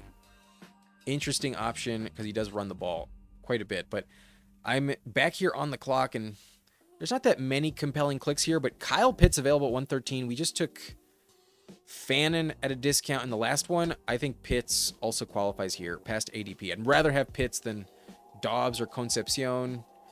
Don't stack up at all, so kind of hitting some low exposure clicks on this one. Not Chuba Hubbard, but I am a little bit low on Kyle Pitts at the moment as well. Turn the lights off says I'm wrong. I have about 6 to 9% of Puka to Justin Jefferson. I only have 3% of Taylor and 23% Christian McCaffrey. Especially early in the contest when you have less like volume, the percentages can change rather quickly. So that all checks out, especially the 3% Taylor and 6 to 9% through Justin Jefferson. Really interesting. What is the highest you've ever taken Christian McCaffrey? I would assume it's got to be pick 4. That's my guess. Puka is probably not the most consistent pick 4. Julius has messed up on the T-Law pick. You took him at 87 unstacked. Was it just a timeout there? Perhaps it was. But your quarterback room is strong. It's just only stacked up with T. Higgins. You did go Bo Nix at the value, but maybe Kyler Murray also could have made some sense there, given you have Justin Jefferson. But the Chase Brown T. Higgins combo, very, very nice. Paired up with Burrow, makes a lot of sense. All right, so 6% on JSN, 5% on Chase. Even Jamar Chase, that's interesting. And then JT, 3%. Everyone else, I'm at 7 to 9. Pick 4 is right. Okay, so you've just been a little unlucky on exposures with Jamar Chase. Kind of the luck of the draw dictates how often you take those top 3 picks. But I think pick 4 is a fair stance to take. I think I'm still taking Puka there, but it doesn't feel great. I like to have a running back in round 1 when I'm forced to take wide receiver round 2. So I understand the logic. But for me, pick 5 is where I get different. But immediately after I took Kyle Pitts, Travis Kelce went off the board. So the Mahomes drafter did not get him in this one either. I can go Jake Ferguson. I can also go Mark Andrews. Ferguson just got sniped, so that makes sense. I could also go Jordan Mason, though. And I think that's a little bit more compelling, given this is the true cliff at running back. I don't think anyone believes that once at least Tyrone Tracy, JCM, and Jordan Mason are off the board, that there are valuable running backs remaining where you know what you're going to get. The path to starting, the path to the goal line work for Jordan Mason is definitely a clear option. So we're going to go Jordan Mason here just for the value. Y'all let me have him at 128. I think that's the move. I have Josh Jacobs on this team, which does carry some risk factor. So grabbing a 4th, I feel comfortable with. Really good values here on Kenneth Gainwell and Jordan Mason as the RBs 3 and 4. And then if Jacobs doesn't get suspended, we are just playing with house money. This is a fun team. But obviously this team was very achievable, you know, even like a month ago when Jacobs was going in the 3rd round, Flowers was going in the 4th. But this contest dropped today. Those prices do no longer exist. And this is just what we were able to get today. But fastest was pick 11. Oh, the latest. Gotcha.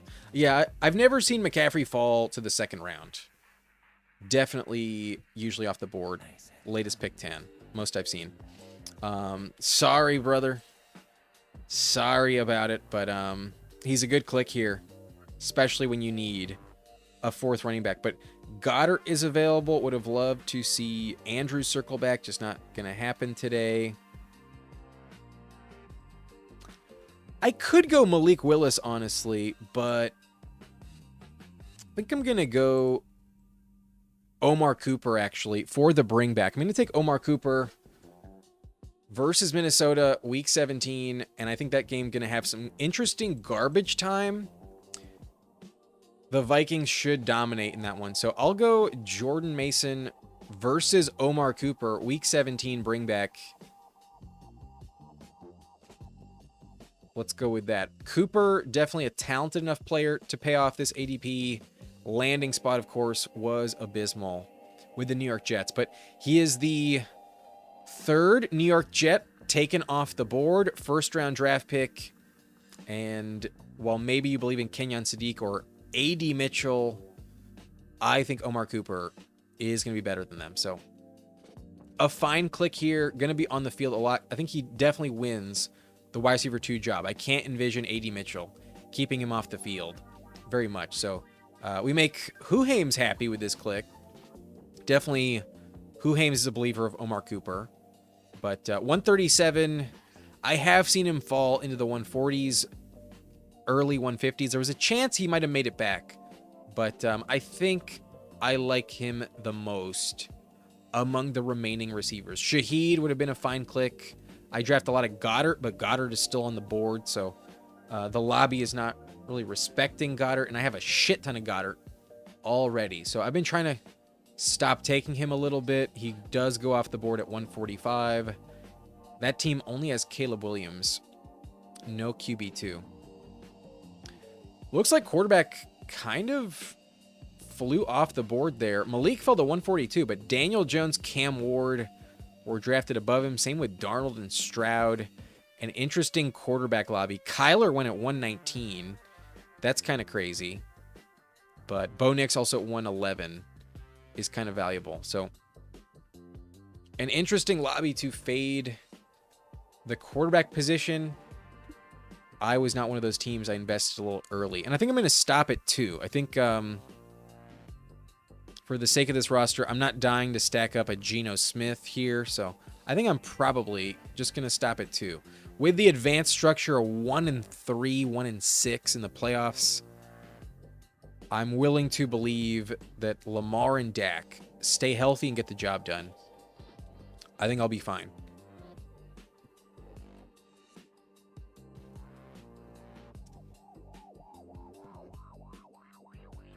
Tight end with Kyle Pitts feels strong enough to fade the position a little bit, but I will say Brenton Strange is kind of speaking to me.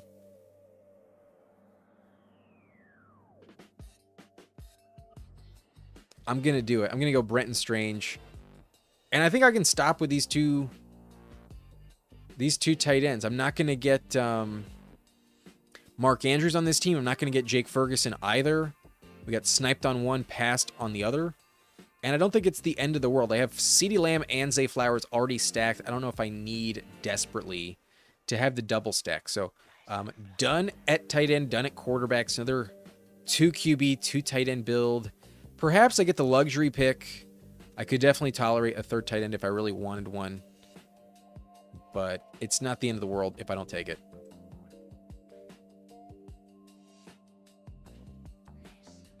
Yeah, I think you still need to be drafting Jamar Chase at pick 3. But sorry, Julius. Sorry about that. He was the last remaining valuable tight end in this pocket. Like Sadiq, I think, can fall quite a ways. TJ Hawkinson is not that inspiring. And then Schultz is all right, but kind of a true floor play. Not the most exciting click. And then you get such a discount on guys like, you know, Gunnar Helm, Kate Otten, Pat Freiermuth that, like, the reason they're going that late is because touchdowns just don't quite happen very often. With Brenton Strange, though, touchdowns can hit with like 9 on the season. Like, I could project Brenton Strange as a top 10 tight end if all things break right. That's not happening too often with the other remaining tight ends. So for me, it was just value there. Sorry for sniping ya. Was unintentional. I'm back on the clock.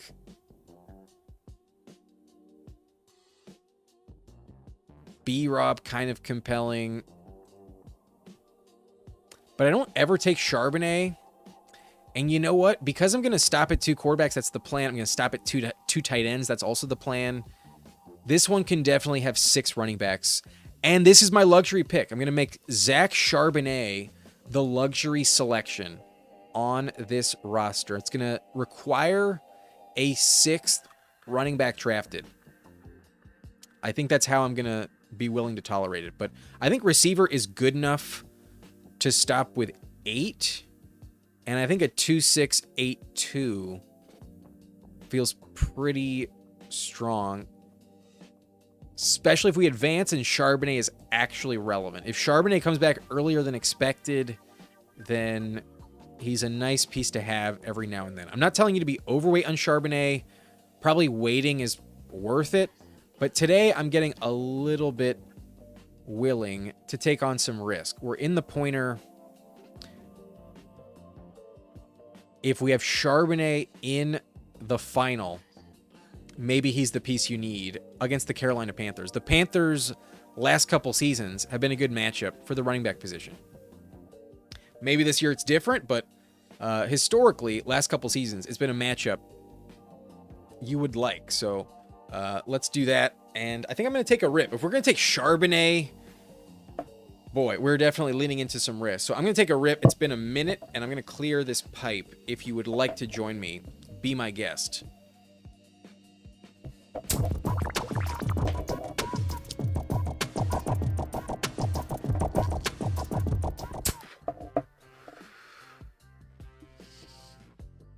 Don't think the DDL stack is mandatory, especially with Lamar. Yeah. I don't think I need the second receiver. Andrews is compelling because he often has a massive role in the red zone. But he's not a guy that can give me like 75 yards consistently. If anything, for him to crack 50 yards in a game is kind of rare. So Andrews has a kind of particular skill set. Having Zay Flowers already means it's less likely I need Andrews in that particular game. So if I'm going to get a double stack, I think I'd rather bet on one of those rookie receivers or like even Tez Walker in the final round, getting a little different with an Elijah Surratt, Jacoby Lane, or Devontae Walker. Because that offense is going to be interesting. That offense has some upside for sure. But Flowers right now, super compelling as a good click. But boy, some good running backs here. Really interesting decision. I'm not going to go Samson. It's between Bigsby, Sean Tucker, and Trey Harris. I think I need the receiver a little bit more. So I'm going to go Trey Harris on this one. Definitely some breakout potential. Year 2, second round pick. Replacing Keenan Allen, who had 120 targets in the offense last year. Not expecting that to be the case 1-for-1 for Trey Harris, but definitely going to see an uptick. Definitely going to get on the field at a much higher rate. So I'll grab the wide receiver. Sean Tucker definitely felt like a compelling click as well, though. Not going to lie. But I trust the top 4 that I have to stay on the field quite a bit. The bet on Jacobs has to hit, so let's assume it's only like a, let's say 4-game suspension, or maybe no suspension at all for Jacobs. Maybe it just blows over and nothing happens. So best case scenario, we're not really needing a 6th running back too often, and that's why I was willing to tolerate the risk on Charbonnet. But Sean Tucker and Tank Bigsby come off the board. Both of them would have been happy to have on this team. But Emmett Johnson's still available. Solid option as well. I think I'm going to pass, though. I think I will ignore it. Instead, assuming I don't get sniped, I'm going to go Zachariah Branch for our boy Candyman, who was on the channel yesterday. Made a very compelling argument for Zachariah Branch. Requested him on the thumbnail. And let's scoop him up for the vibes. Definitely a good landing spot in the draft. Should be the wide receiver 2 in terms of snaps played in the Falcons offense. Hopefully that rookie breakout does materialize. Gonna manufacture touches for him. I think they will. But what's up, Goat Mode? Been a while indeed. Good to see you. Excited for the subscriber league this year. And nice to see you in the chat once again. been a minute for sure. All right, let's remind y'all of how the team went. Let's go round by round. Let's check it this way. We went CeeDee Lamb, Omarion Hampton, Zay Flowers, Josh Jacobs, Lamar Jackson for the stack with BTJ as the wide receiver 3. The fall on DK Metcalf. I'll take him at pick 80, but part of me still kind of thinks you would rather just take Pittman at pick 103. But Prescott at 89, stacked up with CeeDee Lamb. Makes some sense we stop there at QB. Gainwell at 104, definitely my preferred Tampa Bay running back right now. Having him and Sean Tucker might have been overkill. So probably a good thing I passed on Sean Tucker. We get Kyle Pitts in the 10th round. Feels like a good value. And then Jordan Mason in the 11th, past ADP as well. Cooper in New York. Brenton Strange in the 13th. Charbonnet is our luxury pick today, the one that we can afford to wait on. And then getting back in at receiver for the depth, we go Trey Harris and Zachariah Branch, assuming the breakout does take place this year. So last 2 rounds, I'm going to go with 1 more running back, 1 more receiver. Not sure the order yet, but I think that's going to be the build. A 2-6-8-2 is what I'm planning.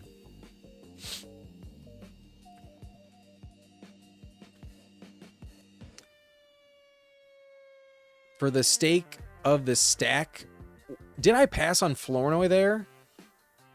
Or was he off the board? Yeah, he was off the board. I would have had to take Flournoy ahead of Charbonnet if I really wanted him. And he's okay. Stacked up, it makes some sense. But I do think Trey Harris has a higher ceiling than Ryan Flournoy that is not strictly tied to an injury. Flournoy, I think, can really only realize the ceiling with an injury. Trey Harris could potentially just break out. Back on the clock, Emmett Johnson's still available. However, I think I'm just going to scoop up a Ravens pass catcher. On the last team, we went with Elijah Surratt. This one, we're going to go Jacoby Lane. And I think that's going to be the move. Give me Jacoby Lane with Lamar Jackson. I'm fine to mix it up. I'm not totally sure which one is the absolute correct decision. We'll get more clarity over the course of the offseason. Surratt did just have like a big receiving touchdown at training camp today, if I'm not mistaken.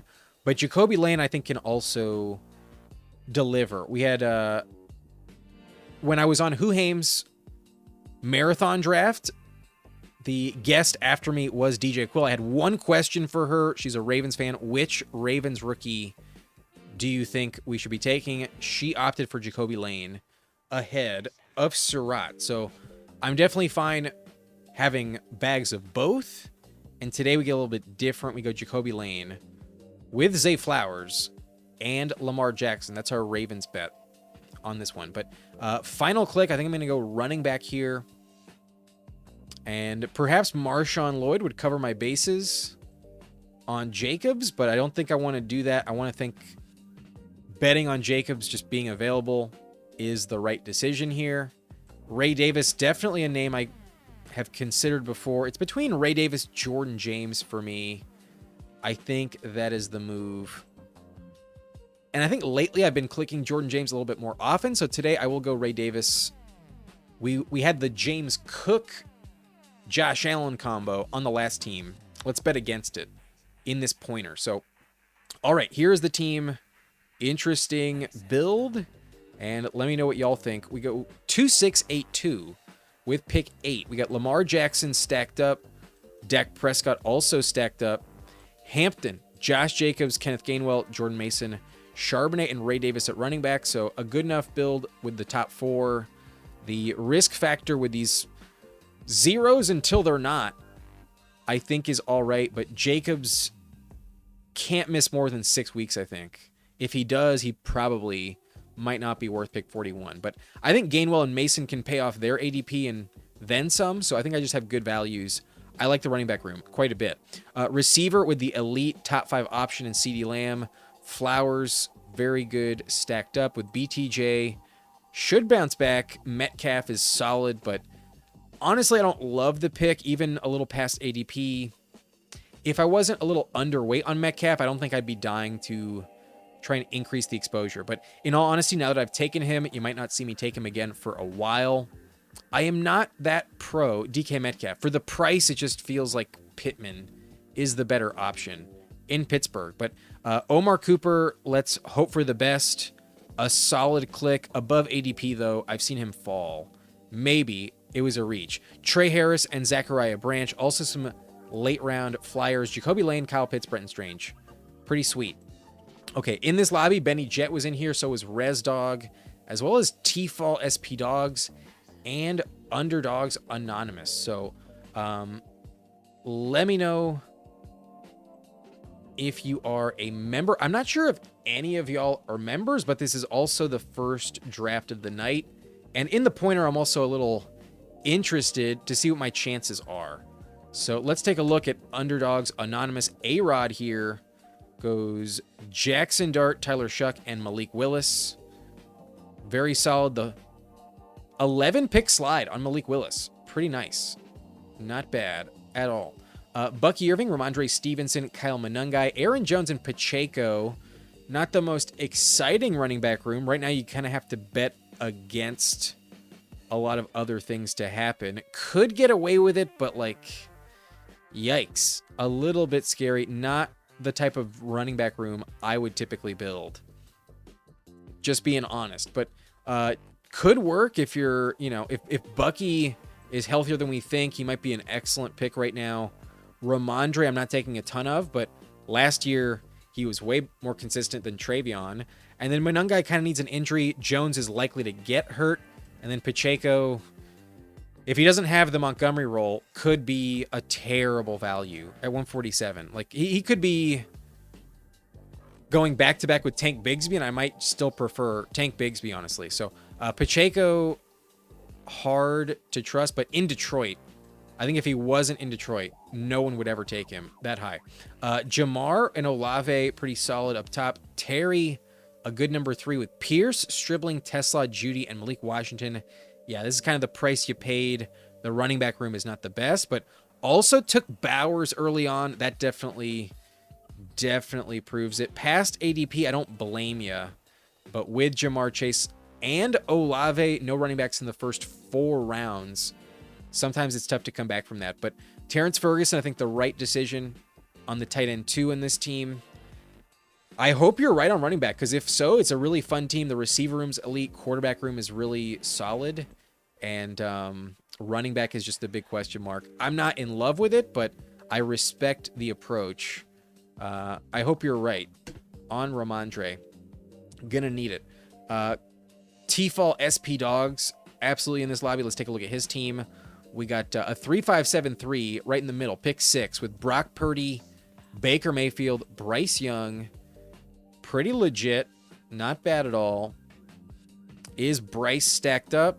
He is not. Just took him 9 picks past ADP for the advance rate and the third quarterback. That is your luxury pick, an unstacked Bryce Young. Taylor, Kyron, Tyrone Tracy, Keaton Mitchell, and Mike Washington. So a major bet on these top 2. I'm not that high on Tyrone Tracy. I think I would have taken Jordan Mason over Tyrone Tracy, but maybe you're just not a Cam Scattaboo believer. If you're right on that, though, it will hit, and then good luck with these 2. Feel like they're very injury dependent. And Tracy, a little bit as well. So if Kyron doesn't keep it up, if he falls off at all, you might be a little bit in deep water at the running back room. A little tricky at RB. But wide receiver has A.J. Brown, Egbuka, Mike Evans, Parker Washington, Cortland Sutton, Jacoby Myers, and in the last round, Troy Franklin. They are not stacked up with Bo Nix. You did not take Bo Nix. Were you sniped, or did you just pass? You passed on Bo Nix for Jacoby Myers, despite having Cortland Sutton. And then late, you took Troy Franklin. So your receiver room was really strong. I might have just gotten the stack with Bo Nix in hindsight. Myers is fine, but he's a bit of a floor play.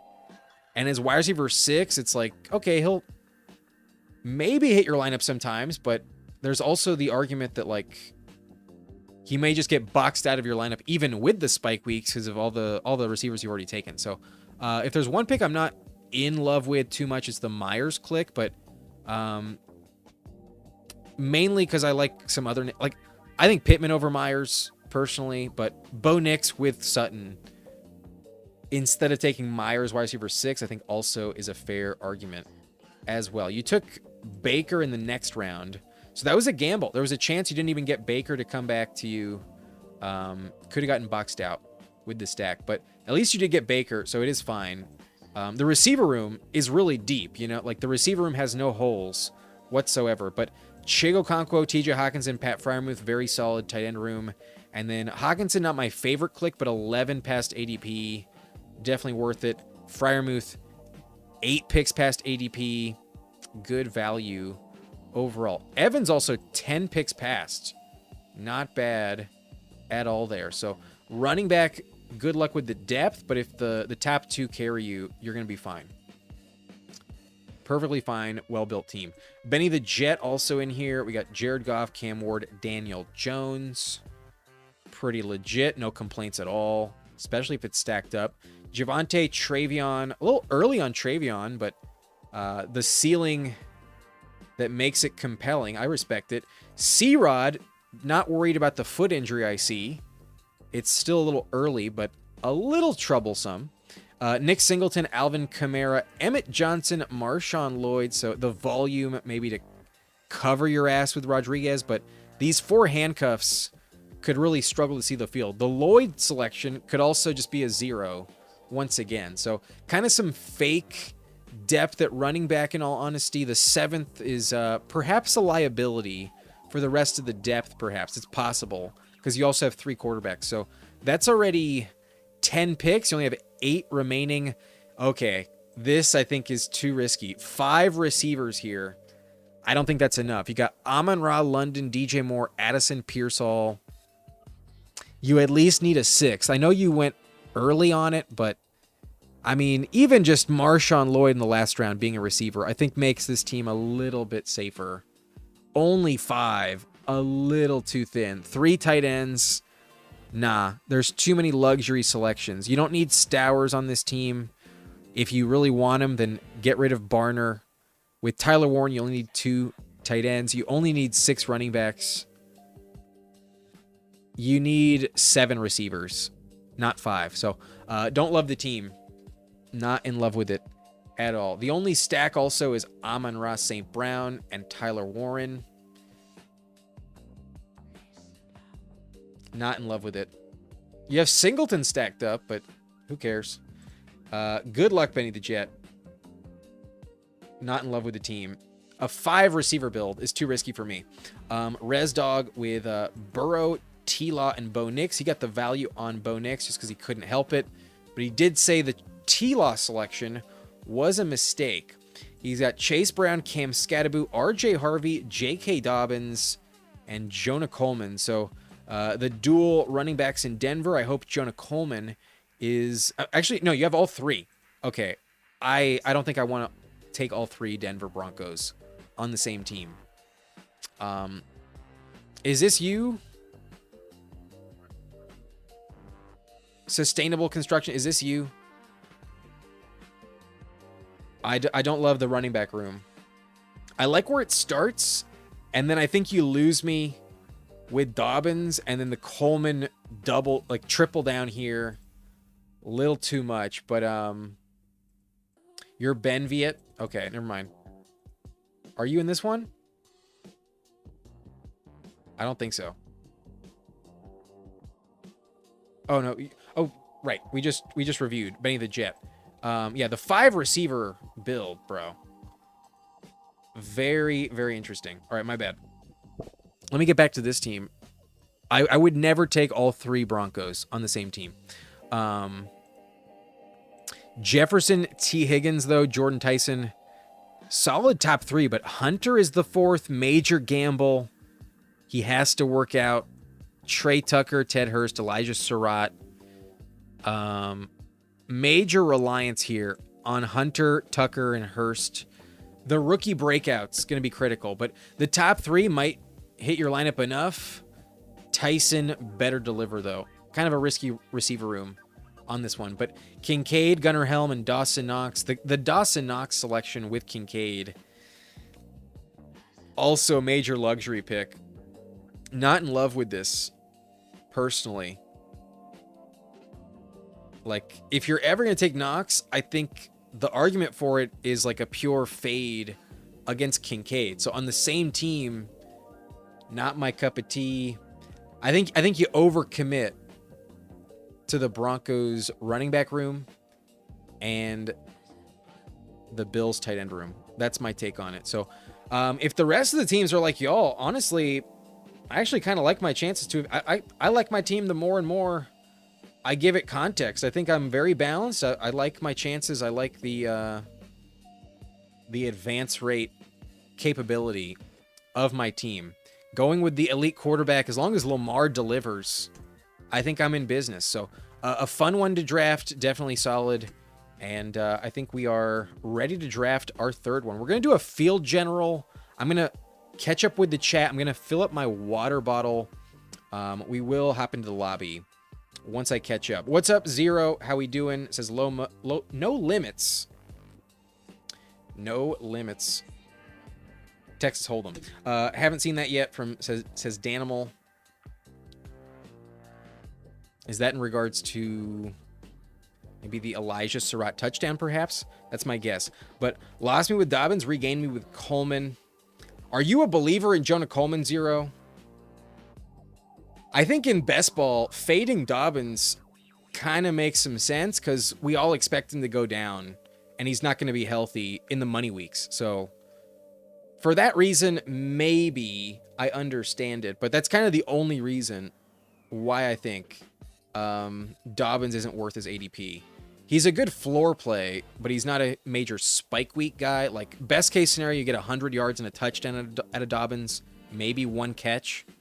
But worst case scenario, he gets injured week 3 and out for the season. So could be a terrible click.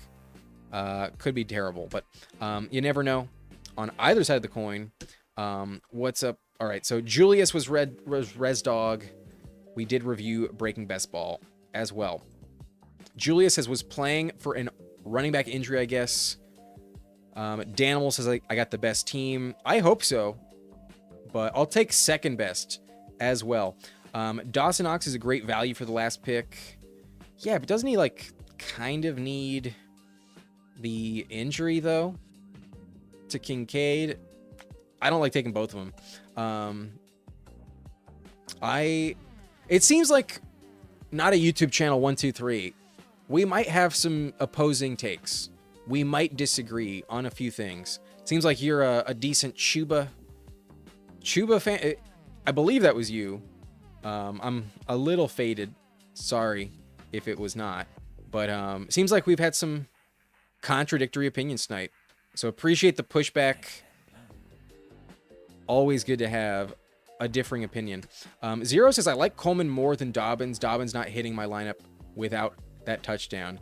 Right. He's a good floor play, but in best ball, you don't really want too many floor plays. Huhaim says, just did a pointer, went Lamar, Jaden with Zay and Terry. Very fun stuff.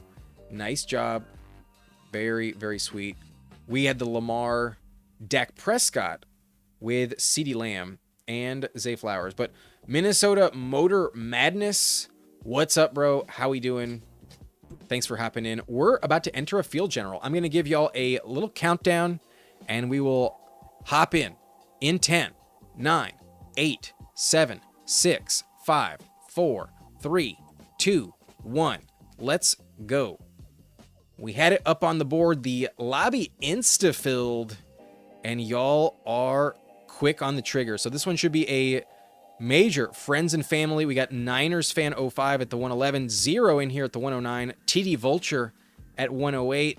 Not sure if you've announced yourself in the chat, but definitely at this point we've drafted a few times together. Have to imagine you might be in this one at the 108. Not sure about the 107, but Steel City Gang, also not quite sure. Jedi Niner is a blunt rotation member. Green Bean also in this draft as well.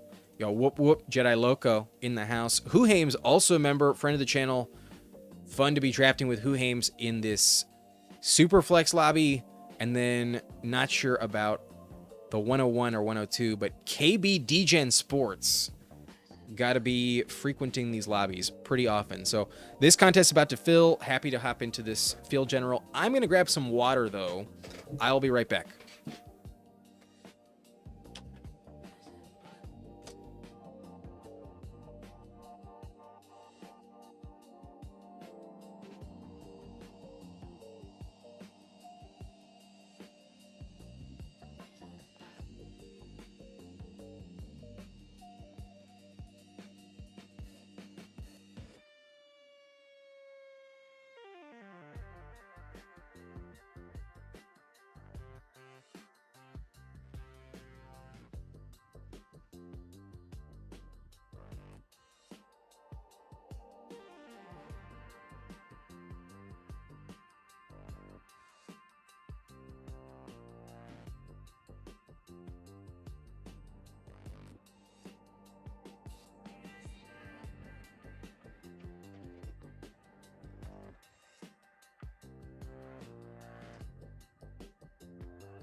All right, thanks for waiting. Interesting, we see Drake May off at the 104. Don't see that too often. And then Burrow Daniels, wow. Bijan falls to the 107. Haven't seen that in a minute. Interesting.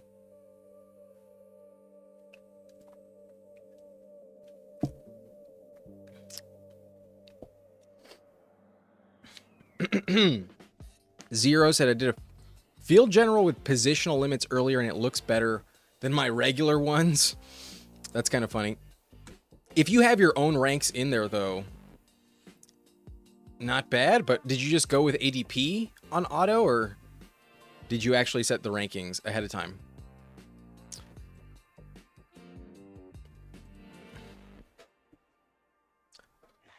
There's definitely a player I want here. Definitely going to be able to get him. So that's pretty lit. Question is, do I take double QB? I'm kind of compelled to do it. I've done it before. I kind of like it. And fuck it. I did this on Huhames' channel the other day. I was in the chat. So I'm going to do it on the stream as well. I'm going to go Herbert, Patty Mahomes. Give me the bring back. Week 17. Let's go.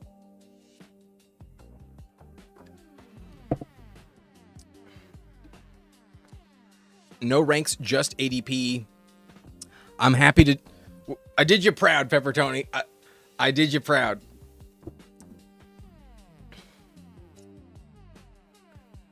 This Superflex fill 5% today, I think. I wouldn't be shocked at all. Once they get close, people get a little antsy. And they get into a bunch of them today. Wouldn't be shocked if people entered a shit ton of slows earlier today. Fresher wool, golly, I can not get in a lobby for the life of me. This one was really quick to fill. I think, honestly, it might almost be more fair to not do the countdown at all, because the people who know how to finesse the countdown often get in a little bit more often, especially if you enter two at once, like I think Zero does sometimes. Definitely a chance to enter a bunch of them.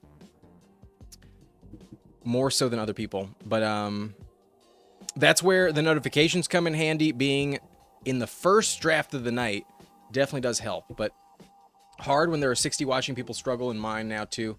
Yeah, as we get closer to the midsummer, the more casual people enter, and definitely going to be even tougher. But we might also get some more badgeless lobbies as well. Two of my three autos in Frenchie 5 looked very solid. Yeah, but Huhames, don't you use your rankings for the auto? Not like just the ADP? If you lobbied for this in rounds 7, 8, Pepper Tony, I would probably do it almost every time. I might do it every single time if that's what you lobbied for. But when you lobby to pull up Achane, and I'm all in on Mike McDaniel leaving Devon Achane, that's where I just can't quite do it. But In Superflex, this is one of my favorite starts, honestly, at the bookend. Going with the Herbert Mahomes bringback feels fucking perfect. Zero says, I enter multiple even when I'm drafting by myself. Multi-table is fun. Well, you don't get the green badge, Zero, without a bunch of multi-tabling, I would assume.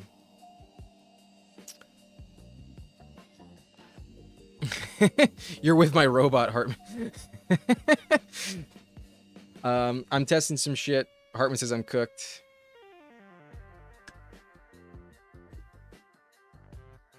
Yes. Literally my take. Literally the exact same take. Something reasonable. We would do it all the time.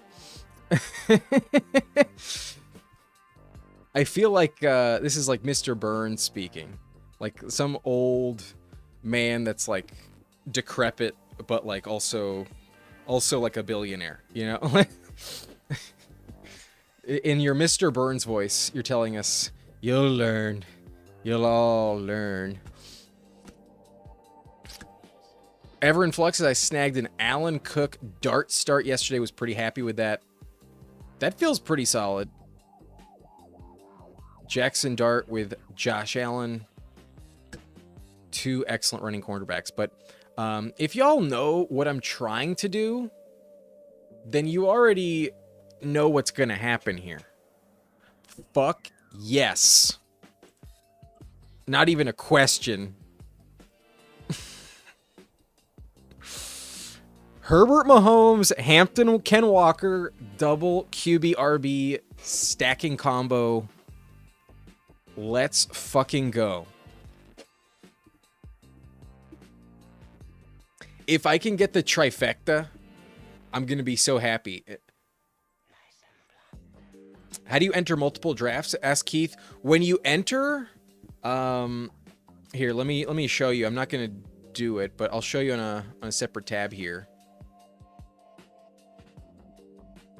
We've got, okay, so the field general, you're going to see the max amount of entries. As you see, I've only done 20 of these. I haven't really done a shit ton of them, but you just enter 2 instead of 1. And what's going to happen is you're going to get a prompt that says, are you sure you are entering 2 drafts at once? And it'll show you the dollar amount for the second, for the total. And I'm not going to do it, but that's how you do 2 drafts at once. You can do up to all of them at once, I believe. Or maybe like the max at once is like 50. I'm pretty sure. Yeah, you can enter all of them at once if you want. If you're going to do that though, you might want the 8-hour pick selection. But yeah, that's how you do it. If you're interested. But it feels pretty good.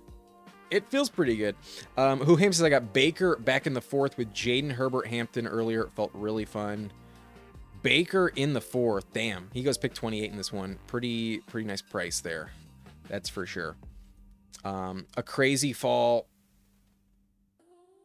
Did we get a fall on Hampton, or is this just where he goes? I've noticed this is typically just like where they go. I don't think I got a fall. Did somebody else fall in this? Oh, I think you're probably just referencing the Baker fall. Yeah, no problem, Keith. No problem. That's kind of wild. I've never done it on the phone. On the computer, though, there's the prompt regardless of if it's just 1 entry or 2. So I've never done multi-entries on the phone. Maybe that one's different.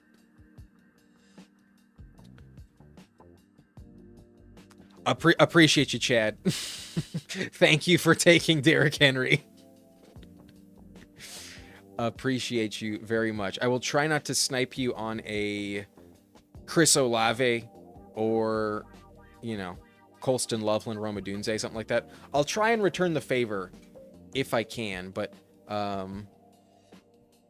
no guarantees if I structurally am dying for that position.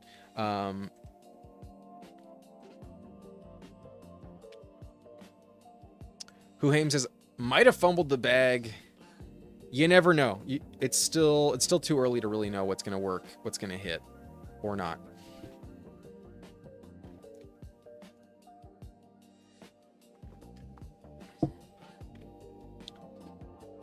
But if we are indeed getting the Chiefs-Chargers shootout in Week 17, this is definitely a fun way to go about it. And there's a way for me to like really, really have some fun here.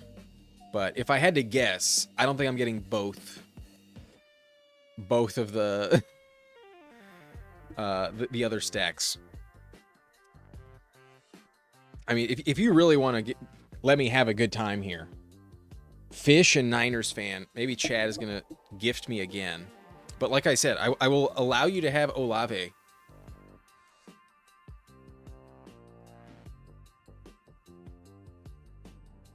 You go Neighbors. So I will let you have Olave. I'm taking Rashee Rice.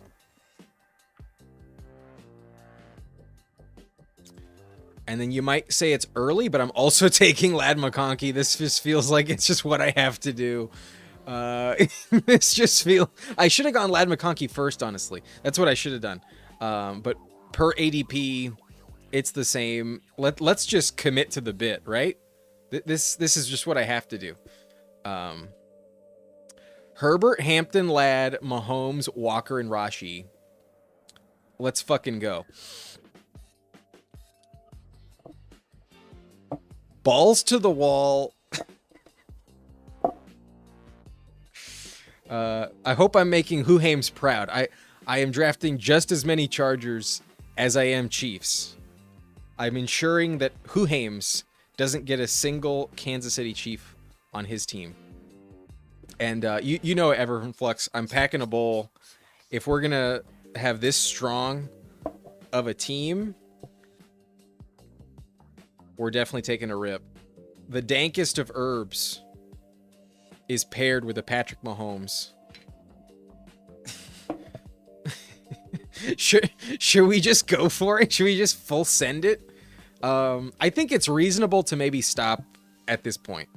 I think it's reasonable maybe not to go too crazy, but you know, a Kelsey Gadsden might be in order as well. I think having the double stack at all 4 positions, I think, is the move. I might not overcommit though.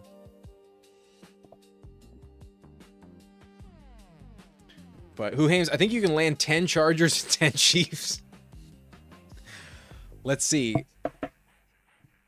Mahomes, Rashee, Walker, already taken care of. Worthy, Kelsey, Tyquan Thornton, Justin Fields, Noah Gray. That's 8 of them. Let's also take Tyreek Hill for good measure. And then we also tack on Emmett Johnson. Hell yeah, we can definitely do 10 Chiefs. Can we do 10 Chargers? We got Herbert, Hampton, Ladd, QJ, Trey Harris, Gadsden, and Njoku, Keaton Mitchell, Kimani Vidal, and Trey Lance. There it is. Yo, you're right. But I could also go Brendan Thompson. I'll go Brendan Thompson. Maybe that's just what I do. Maybe that's all I fucking do. Can the strictly Chargers Chiefs team advance? I'm not going to take Charlie Kolar. I'll take Brendan Thompson over Charlie Kolar, who could also go DeMercado. Now, I hit 10 with the ones I listed. The 10 I listed are worth it, but maybe not Noah Gray. That one doesn't feel great. But in Superflex, you can definitely take a Justin Fields. But I don't want to take Trey Lance. That I don't want to do.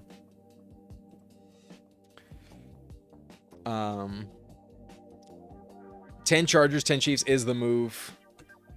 We'll see how long we can push it. But I think this round I might let you guys down. I think to be reasonable, I might move off of the powder blue and red.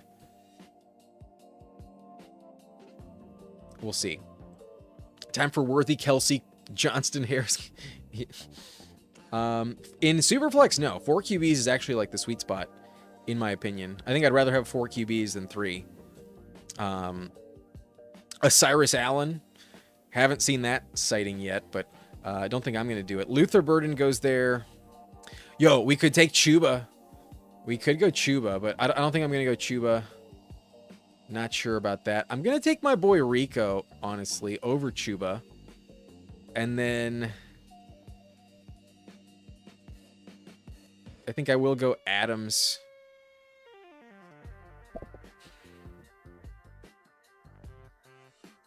The running back position is going to dry up. So yeah, I'm going to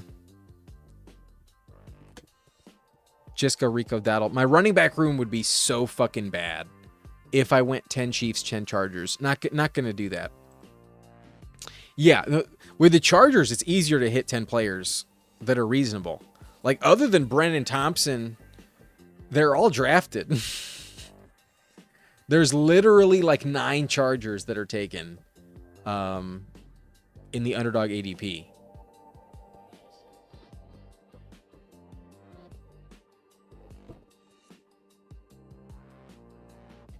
Yeah, there's literally 9 of them. And if you tack on Brennan Thompson, that makes 10. I'm drafting Brennan Thompson. I know Davis Maddock is drafting Brennan Thompson.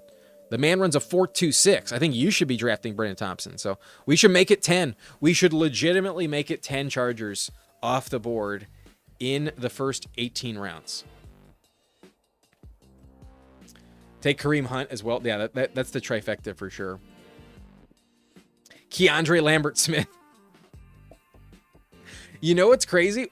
Me and Huhames actually have a team in round 20 with Keandre Lambert-Smith. My first guest appearance with Huhames, we did take a KLS. It wasn't even my suggestion. Huhames is the one that suggested a slappy KLS. But that'd be hilarious if you needed KLS this season. 30% Pollard in Superflex. Hope that he's okay. Should probably hit. On this one, you did pass for Carnell Tate, also in Tennessee. So I guess we get your rankings insights there. But that was only your second receiver. You only had Zay Flowers, so Carnell Tate makes a lot of sense as well. So far, my team is coming together. We have another Los Angeles receiver with Adams, and then my boy, Enrico Dowdle. Adams also one of my boys historically. Last year, I was taking Adams at a massive clip. I think last year I was like 17% Devontae Adams, and that did pay off until he got hurt. Huhames has a couple shares of Brandon Thompson. He's a legit click. I think he's very legit. The speed in the Mike McDaniel system absolutely gives him some high spike week appeal. I wouldn't be shocked if you told me Brandon Thompson had like 4 deep touchdowns next year. Wouldn't be shocked at all. That's really the only time he'll ever hit the lineup. He's not catching more than like 3 passes in a given game, most likely. And even that might be asking a lot. But one of those can be a 70-yard house call. Brandon Thompson can probably go untouched into the end zone a few times. But does the 10 include Keenan? No, I'm not including Keenan at all. The 10 that are drafted are as such. In order: Hampton, Ladd, Herbert, Quentin Johnston, Oronde Gadsden, Keaton Mitchell, Trey Harris, David Njoku, Kimani Vidal, and then I am counting Brennan Thompson as the 10th.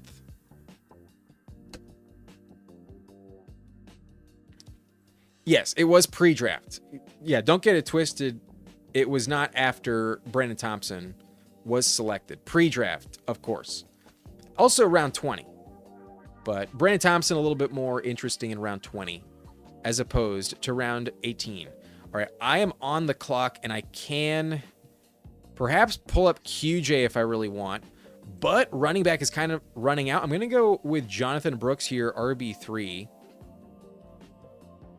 I think we've satisfied the vibes enough not to pull up Quentin Johnston. And I think he's too far in the ADP. Pick 126, where it's just a little egregious. If I'm going to pull someone up, I don't think it's going to be him. So I'm going to stay balanced. I might not get the super fun option, but I think I've also heavily commit to the Chargers and Chiefs already. It's really not the end of the deal. If that's what ends up happening. But Trevor Etienne card revoked. What are you talking about, man? What are you talking about? What you talking about, Willis? What did I say to revoke the Trevor Etienne card? I might have the most exposure to Trevor Etienne in all of Underdog.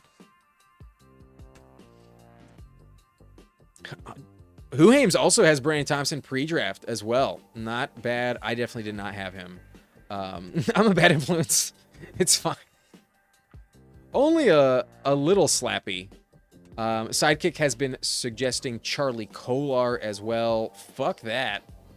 Fuck that. I cheated on Trevor with Johnny Brooks. I have a lot of Jonathan Brooks as well. I have a lot of both. I think when Brooks was like in the 150s, 160s, I was always taking him. Definitely chased him up the board, and I'm still taking him here. This is where I'm fine taking him in like the regular non-superflex leagues. So I'm fine with it. I definitely like to have strong running backs, and Brooks is one of the last ones to bet on that can really, really crush. So I think he's a good click. I don't think it's a bad decision, but Trevor Etienne also factors in. Michael Penix off the board. QJ at 120 could have definitely pulled up QJ, but Parker Washington, I think, is a little more valuable than Quentin Johnston. Also, we already have Ladd, already have the stack. It's all right not to take him here, but where do I think James Conner ends up? I mean, hard to say with conviction, but if I had to guess, if he is going to play a sizable role elsewhere, it's probably because he is cut from the Cardinals and signs with a team like the Packers. The Packers make the most sense if he is going to play elsewhere. Otherwise, it's really hard to envision like the most compelling bet. If the Chris Rodriguez scenario is really this bad, if that goes down the tubes, then I could see him in Jacksonville potentially. I think that's possible. But at the moment, he's not someone I'm compelled to draft too often. But I know my best friend Angus has been drafting a shit ton of James Conner lately. So he would say he's a good click. I have a little bit of exposure. Not much. Not too much. I think we took him with Candyman yesterday, though, if I'm not mistaken. But Jedi Niner does not let me have nice things. He goes Travis Kelce, his tight end 3. He already had McBride and George Kittle, so grabs the Kelce unstacked. In terms of the tight end position, he was top ADP, but not totally convinced it was the correct call there.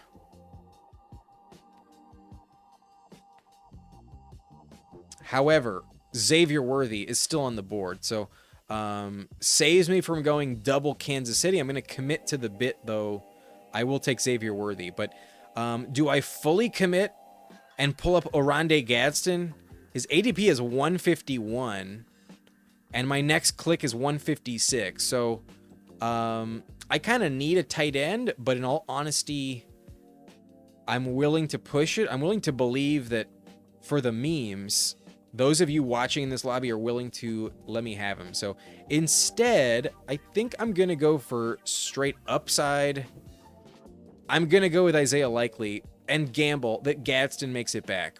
Might not happen, but this is a pocket for tight ends I like, and I do rank Likely above Gadsden at the moment. So I'm going to go Likely. Like I said earlier, I'm also heavily committed to the Chargers already. I got my double stack already, so it's not the most necessary pick, and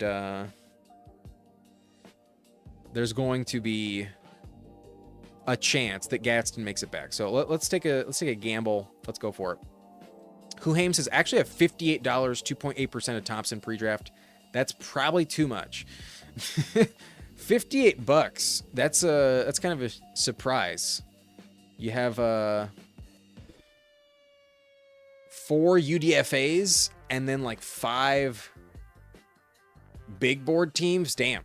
That's kind of a lot when you put it in context like that. But Parker Washington is Amon-Ra. QJ is a drop merchant. Oh, maybe you actually have a war room now that I think about it. That would make more sense. I don't know if I would go this far. 0. QJ has definitely improved, and Parker Washington only has like one good season. Not convinced he will be as good as Amon-Ra. A little bit of a hyperbolic claim on both ends of this statement, but straight up in the ranks, I'll take Parker over QJ. Parker or Metcalf, who you got? I'm going Parker over DK. Definitely, I'd rather have the Jacksonville wide receiver 2 than the Pittsburgh wide receiver 1B.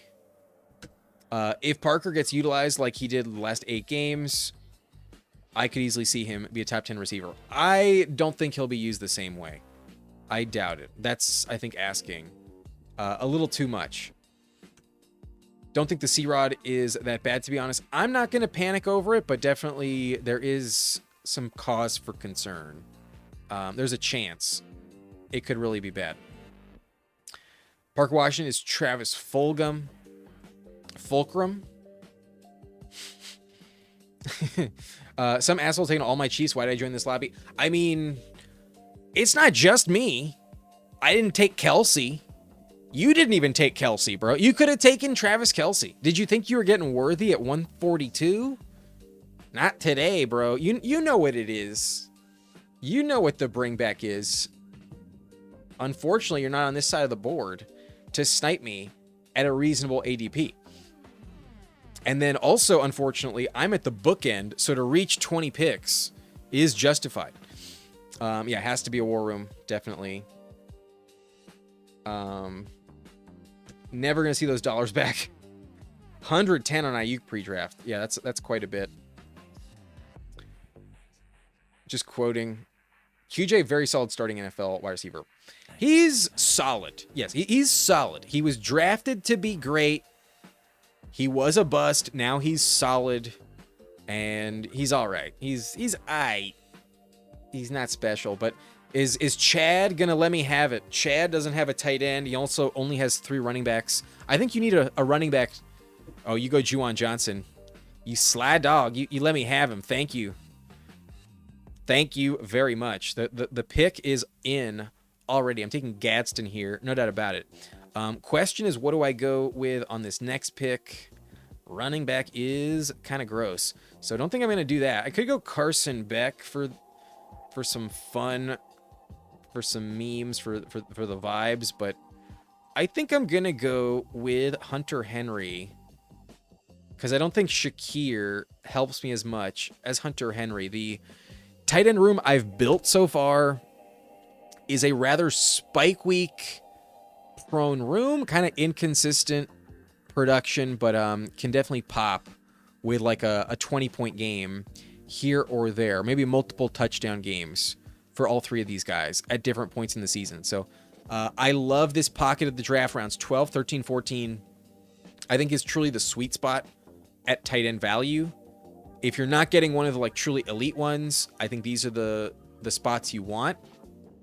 And I think from a build standpoint, makes a lot of sense to move off of receiver. I already had 5 in a format. You only have to start 2 of them every week. I already have 4 running backs, a decent amount committed to them. So building out the tight end spot that I have not hit yet with also a stacking partner makes a lot of sense. Would have been pretty dope had I gone Xavier Worthy, Travis Kelsey instead of Isaiah Likely, but we get Gadsden, we get the tight end combo. And both QBs are now quadruple stacked. We have 4 Chiefs, 4 Chargers, and I might not be done. I'm not going to go with 10 each, but I might go 5 each. We still have 3 more rounds with 2 clicks. 6 clicks left overall.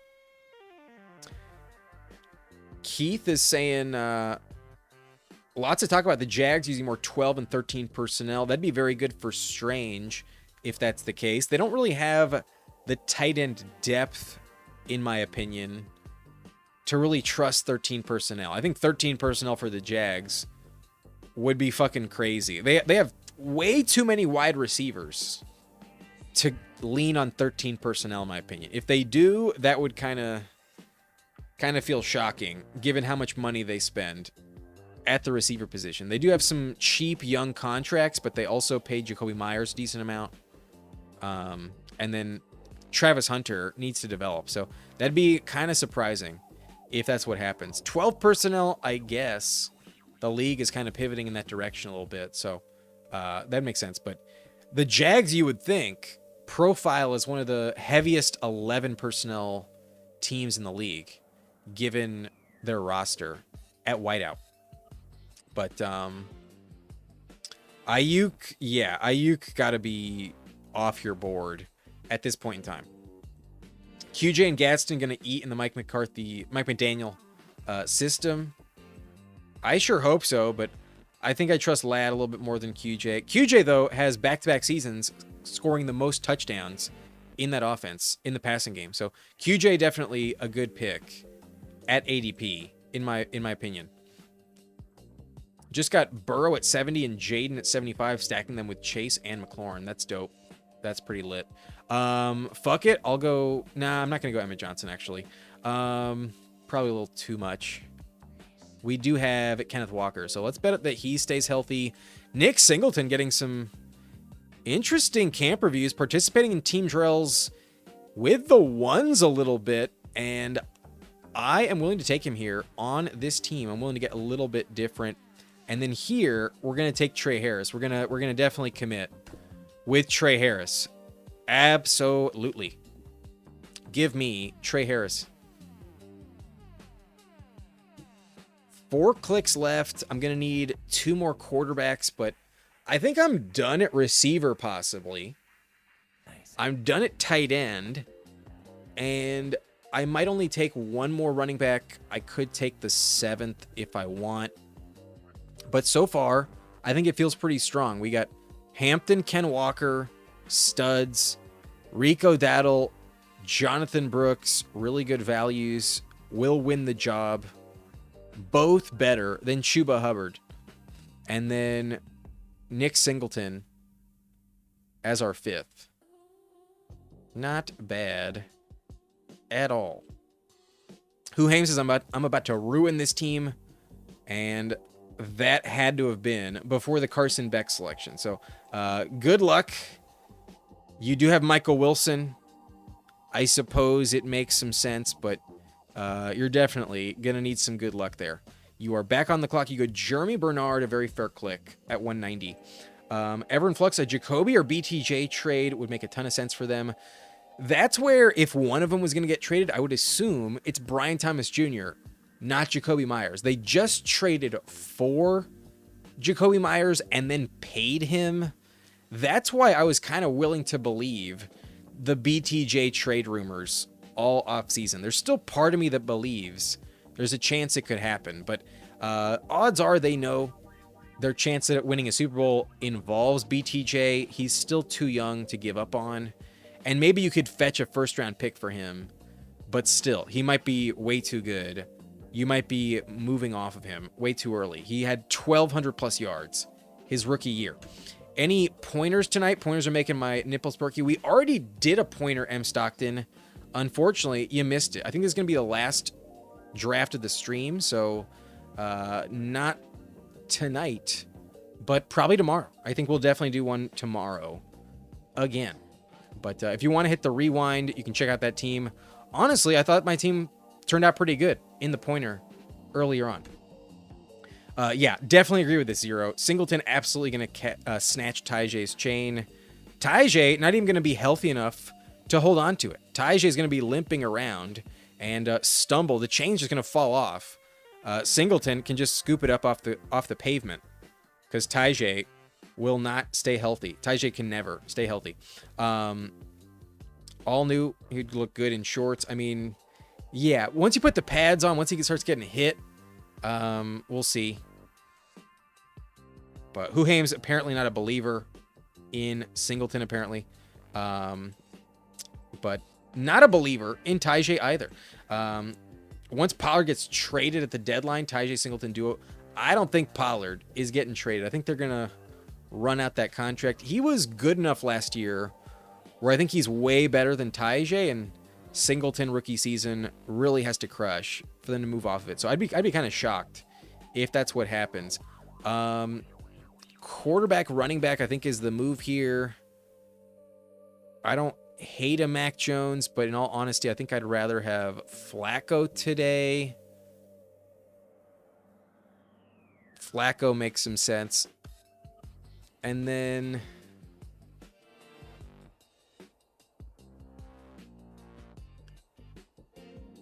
fuck it. Running back is not speaking to me. One of my favorite clicks in Superflex. I am worried that they both come off the field. Niners fan took Justin Fields from me, but honestly, I didn't really want to take him.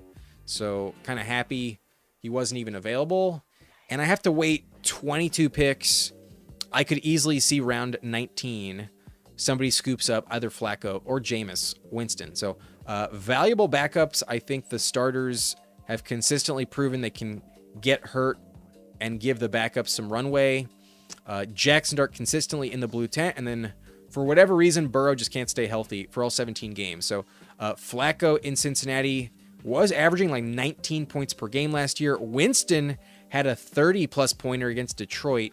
Matchups obviously matter, but good offenses, good weaponry, and then guys that just, are going to chuck it like crazy. They say fuck it. Neighbors down there somewhere, Jamar Chase down there somewhere. They're going to have some fun if they get the start. So faded quarterback for quite some time. And typically last couple seasons, there's been 60 quarterbacks that have gotten starts. I'm fine with handcuffs like these. Flacco, Jameis Winston, two of the most valuable, in my opinion. You got Mendoza Beck, week 17. That's hilarious. I'm sure that's the bring back you need, Who Hames. Imagine if Mendoza Beck outscore Herbert Mahomes, week 17. Yeah, I don't see Jacoby really getting traded.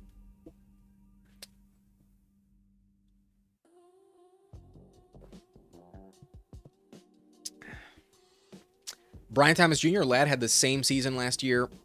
They kind of had very comparable breakout rookie seasons as well. They both kind of had similar trajectory in terms of amazing year one, mid year two, and at least with Ladd, people trust the breakout in year three. The bounce back should happen for sure.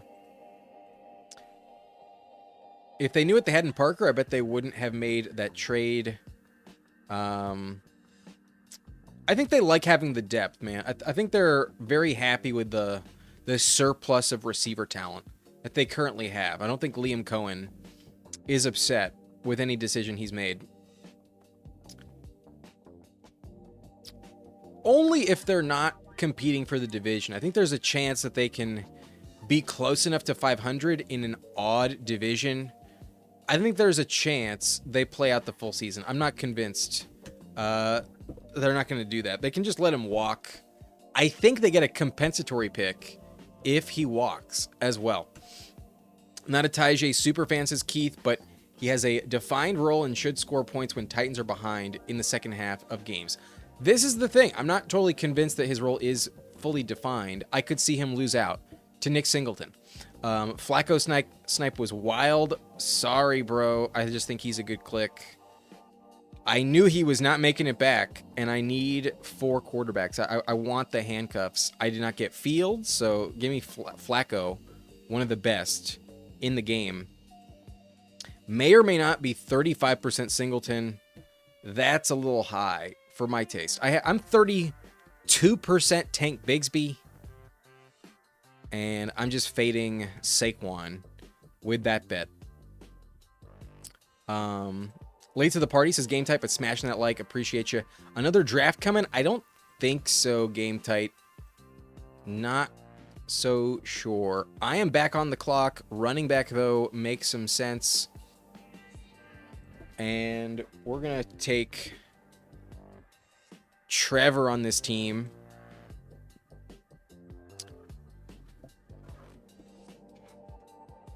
And Brandon Thompson. Fuck it.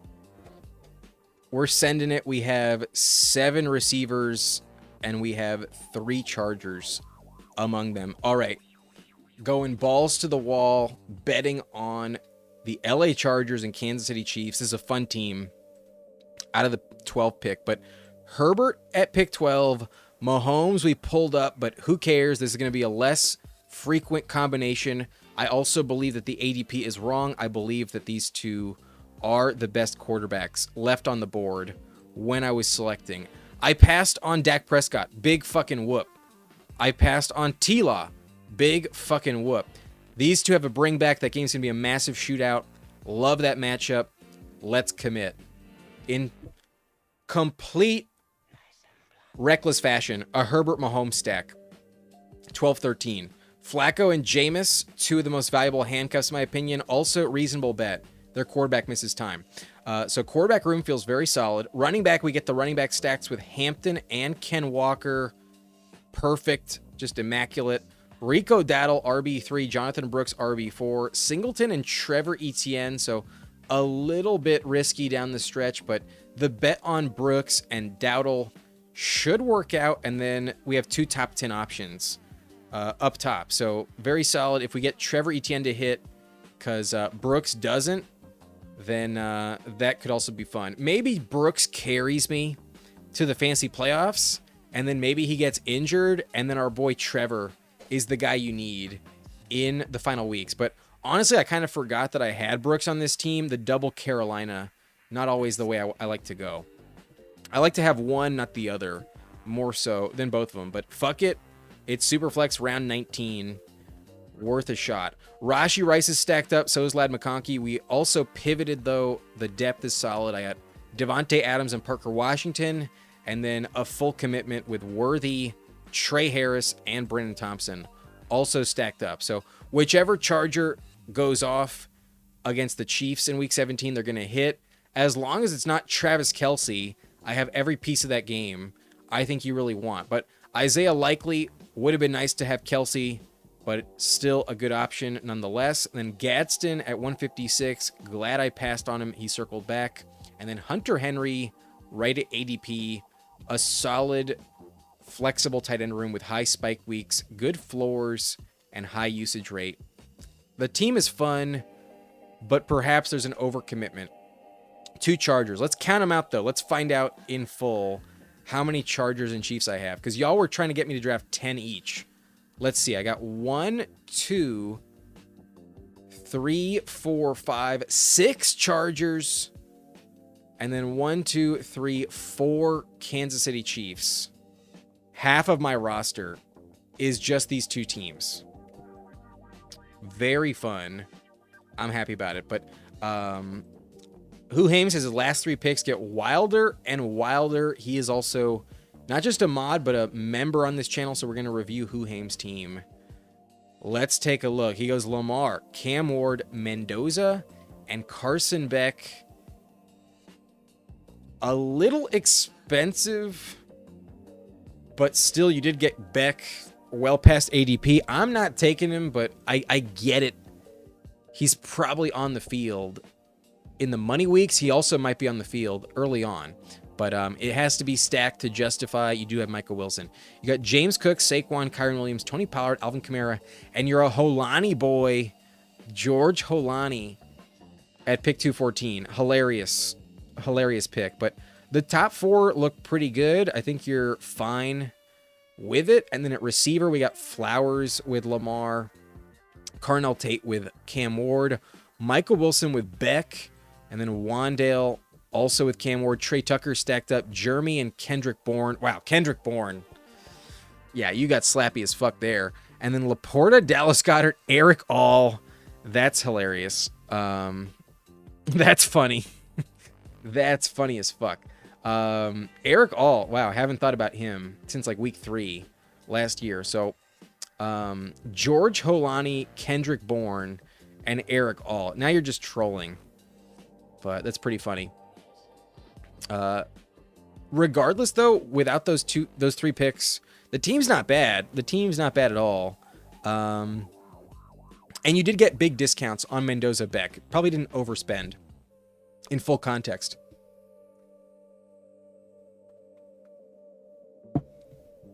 So Who Hames says good team, very fun. We'll see, though. Might just be a little too fun. Not sure. But Jedi Niner in here. Jedi Loco, also a member. Let's take a peek. We got Joe Burrow, Brock Purdy, Mac Jones.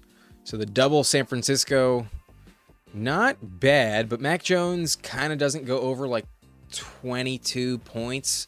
Mac Jones a little bit of a floor play, in all honesty. But Bucky Irving, Ramondre, Manungai, Algier, B-Rob, Kalen Black, Justice Hill. I feel like I saw a team like this earlier in the stream today. Almost an identical first 3 running back clicks. Not my favorites. And then the backups are a little tricky. So good luck with Bucky. Going to need it. 7 picks past ADP, though. 77 overall. Not terrible, but really good receivers on this team. And Trey McBride has CeeDee Lamb, Drake London, T. Higgins, Matthew Golden, Coker, Debo, and Judy. The Judy pick, a little bit unnecessary. Judy's fine, though, as a receiver 7. Actually, not really a player I'm taking too often. Not my favorite click there, in all honesty. McBride, Kittle, and Kelsey. I wish you passed on Kelsey, but heavy investment at tight end. You're calling your shot on this one. Would have maybe liked to see another running back, though, a little bit earlier. The receiver room is really good, and it might not need the 7th.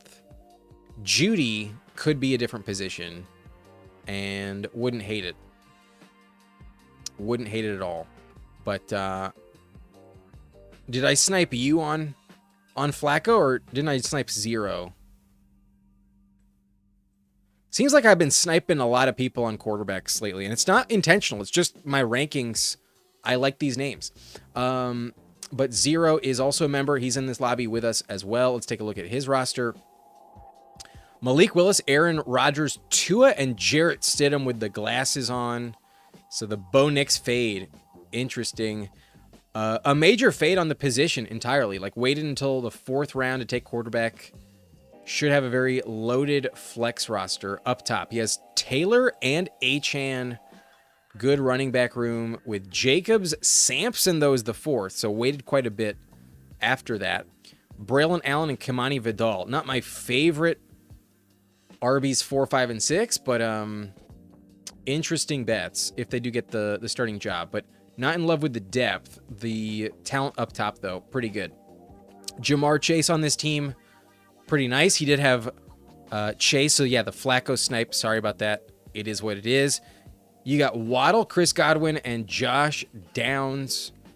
Concepcion, Shakir, and Denzel Boston. Pretty solid receiver build. No complaints at all. Very consistent depth, and attacks the position with good values, like really good pacing to hit the wideout. But tight end looks really strong with Tyler Warren, Kyle Pitts.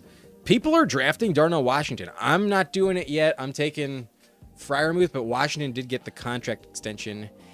I think he's just a blocker. I don't think he's really going to give you more than like 3 touchdowns max. And like in a given game, if he has more than 30 yards, I'd be kind of shocked. So there's no Jonnu Smith. He will get more volume, but I'm still just a believer in Pat Freiermuth, to be perfectly frank about it. So fun team. Quarterback, though, is kind of gross.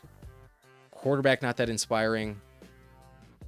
And then I'm sure Flacco would make this team look a little better instead of Stidham. But running back, like I said, the depth I don't love. That's where it's not my favorite team. Quarterback feels kind of mid, in all honesty. But the starting roster should be lit every week if those quarterbacks can hit. We had Niners fan Chad. I'm not sure if Chad is a member. Last I checked, I'm not totally sure, but I think it's possible. And then I also sniped him on somebody. I think I sniped him on someone by accident, and then he also did allow me to have Hampton and Ken Walker. So let's take a look at Chad's team for sure. Niners fan 05. He's got Caleb and Tyler Shuck, very very solid top 2 QBs with Shador and Justin Fields. Very legit QB room. CMC, Derrick Henry, J.K. Dobbins, Tank Bigsby, Emmett Johnson, James Conner, Adam Randall. So falls off kind of quick. We've kind of been shitting on Dobbins a little bit today in the stream. So at 107, a fine click, but a little cap ceiling, very touchdown dependent, and kind of capped at like 16 points most of the time. But Bigsby, you know, I like him. He's just injury dependent. And then these guys are also a little risky. You need something to break right for them to hit. But maybe Connor is one of the best clicks on the board, especially if he goes to Green Bay. But receiver, you have 6 of them with Neighbors. Not afraid at pick 59. Makes some sense. But Olave, I did say I would let you have him. So he did circle back to you, stacked up with Shuck. Very nice. You got Luther Burden, JMO. So really strong receiver room. The bring back is really nice in that game. And then Mekhi Lemon, Ricky Pearsall, another bring back. Strong receiver room. Very, very well invested. And nice options up and down the board. But tight end waited a little while with Juwan Johnson, Brenton Strange, and Jake Tonjes. I appreciate you leaving me Oronde Gadsden. That was a clutch pick. I appreciated that. So a fun team. Love the receiver room. As long as Neighbors hits, you're in business. But honestly, it's good enough where you can wait them out. Even with 6, I think you're in really good shape with the receiver room. Running back, a little tricky, but these 2 studs just got to stay healthy. You're in fine position. And maybe their age shows, but I think you're going to be good. Most likely all set with those 2. And then enough depth to get by, especially if Connor hits, you're in business. But quarterback, very solid up top. And they are stacked with Olave and Luther Burden. So fun team. Also got the Juwan Johnson stack. Also very legit. Nice team. Niners fan. Chad built a good one. Is there anyone I missed? Green Bean is in here. I think, did we review Green Bean already, though? We might have done that. And last I checked, Green Bean is not a member. I have him written down somewhere. But honestly, I'm not sure. If you are a member, Green Bean, please leave a comment to remind me. But if I'm not mistaken, we also checked you out in the last one. So for the sake of time, I might pass. But TD Vulture in here. Not sure you left a comment. And don't think you are a member, last I checked. So I think that's going to be it. I think we're all set. Joseph asking a puppy. I think that's going to be it. We drafted for almost 3 hours tonight. I think that's going to be it. Let me catch up with the chat. The bit was worth it. I think so. And it's a good team to bet on. It is a good team to bet on. But nope, Green Bean, not a Memby. So not tonight. Sorry, Fresher Wool. I think I'm done getting a little tired. The voice is starting to... I think the weed's starting to hit me. So I'm going to take one last rip, and then I will say goodbye. Let's fade out the music. Let's take a rip. For good measure.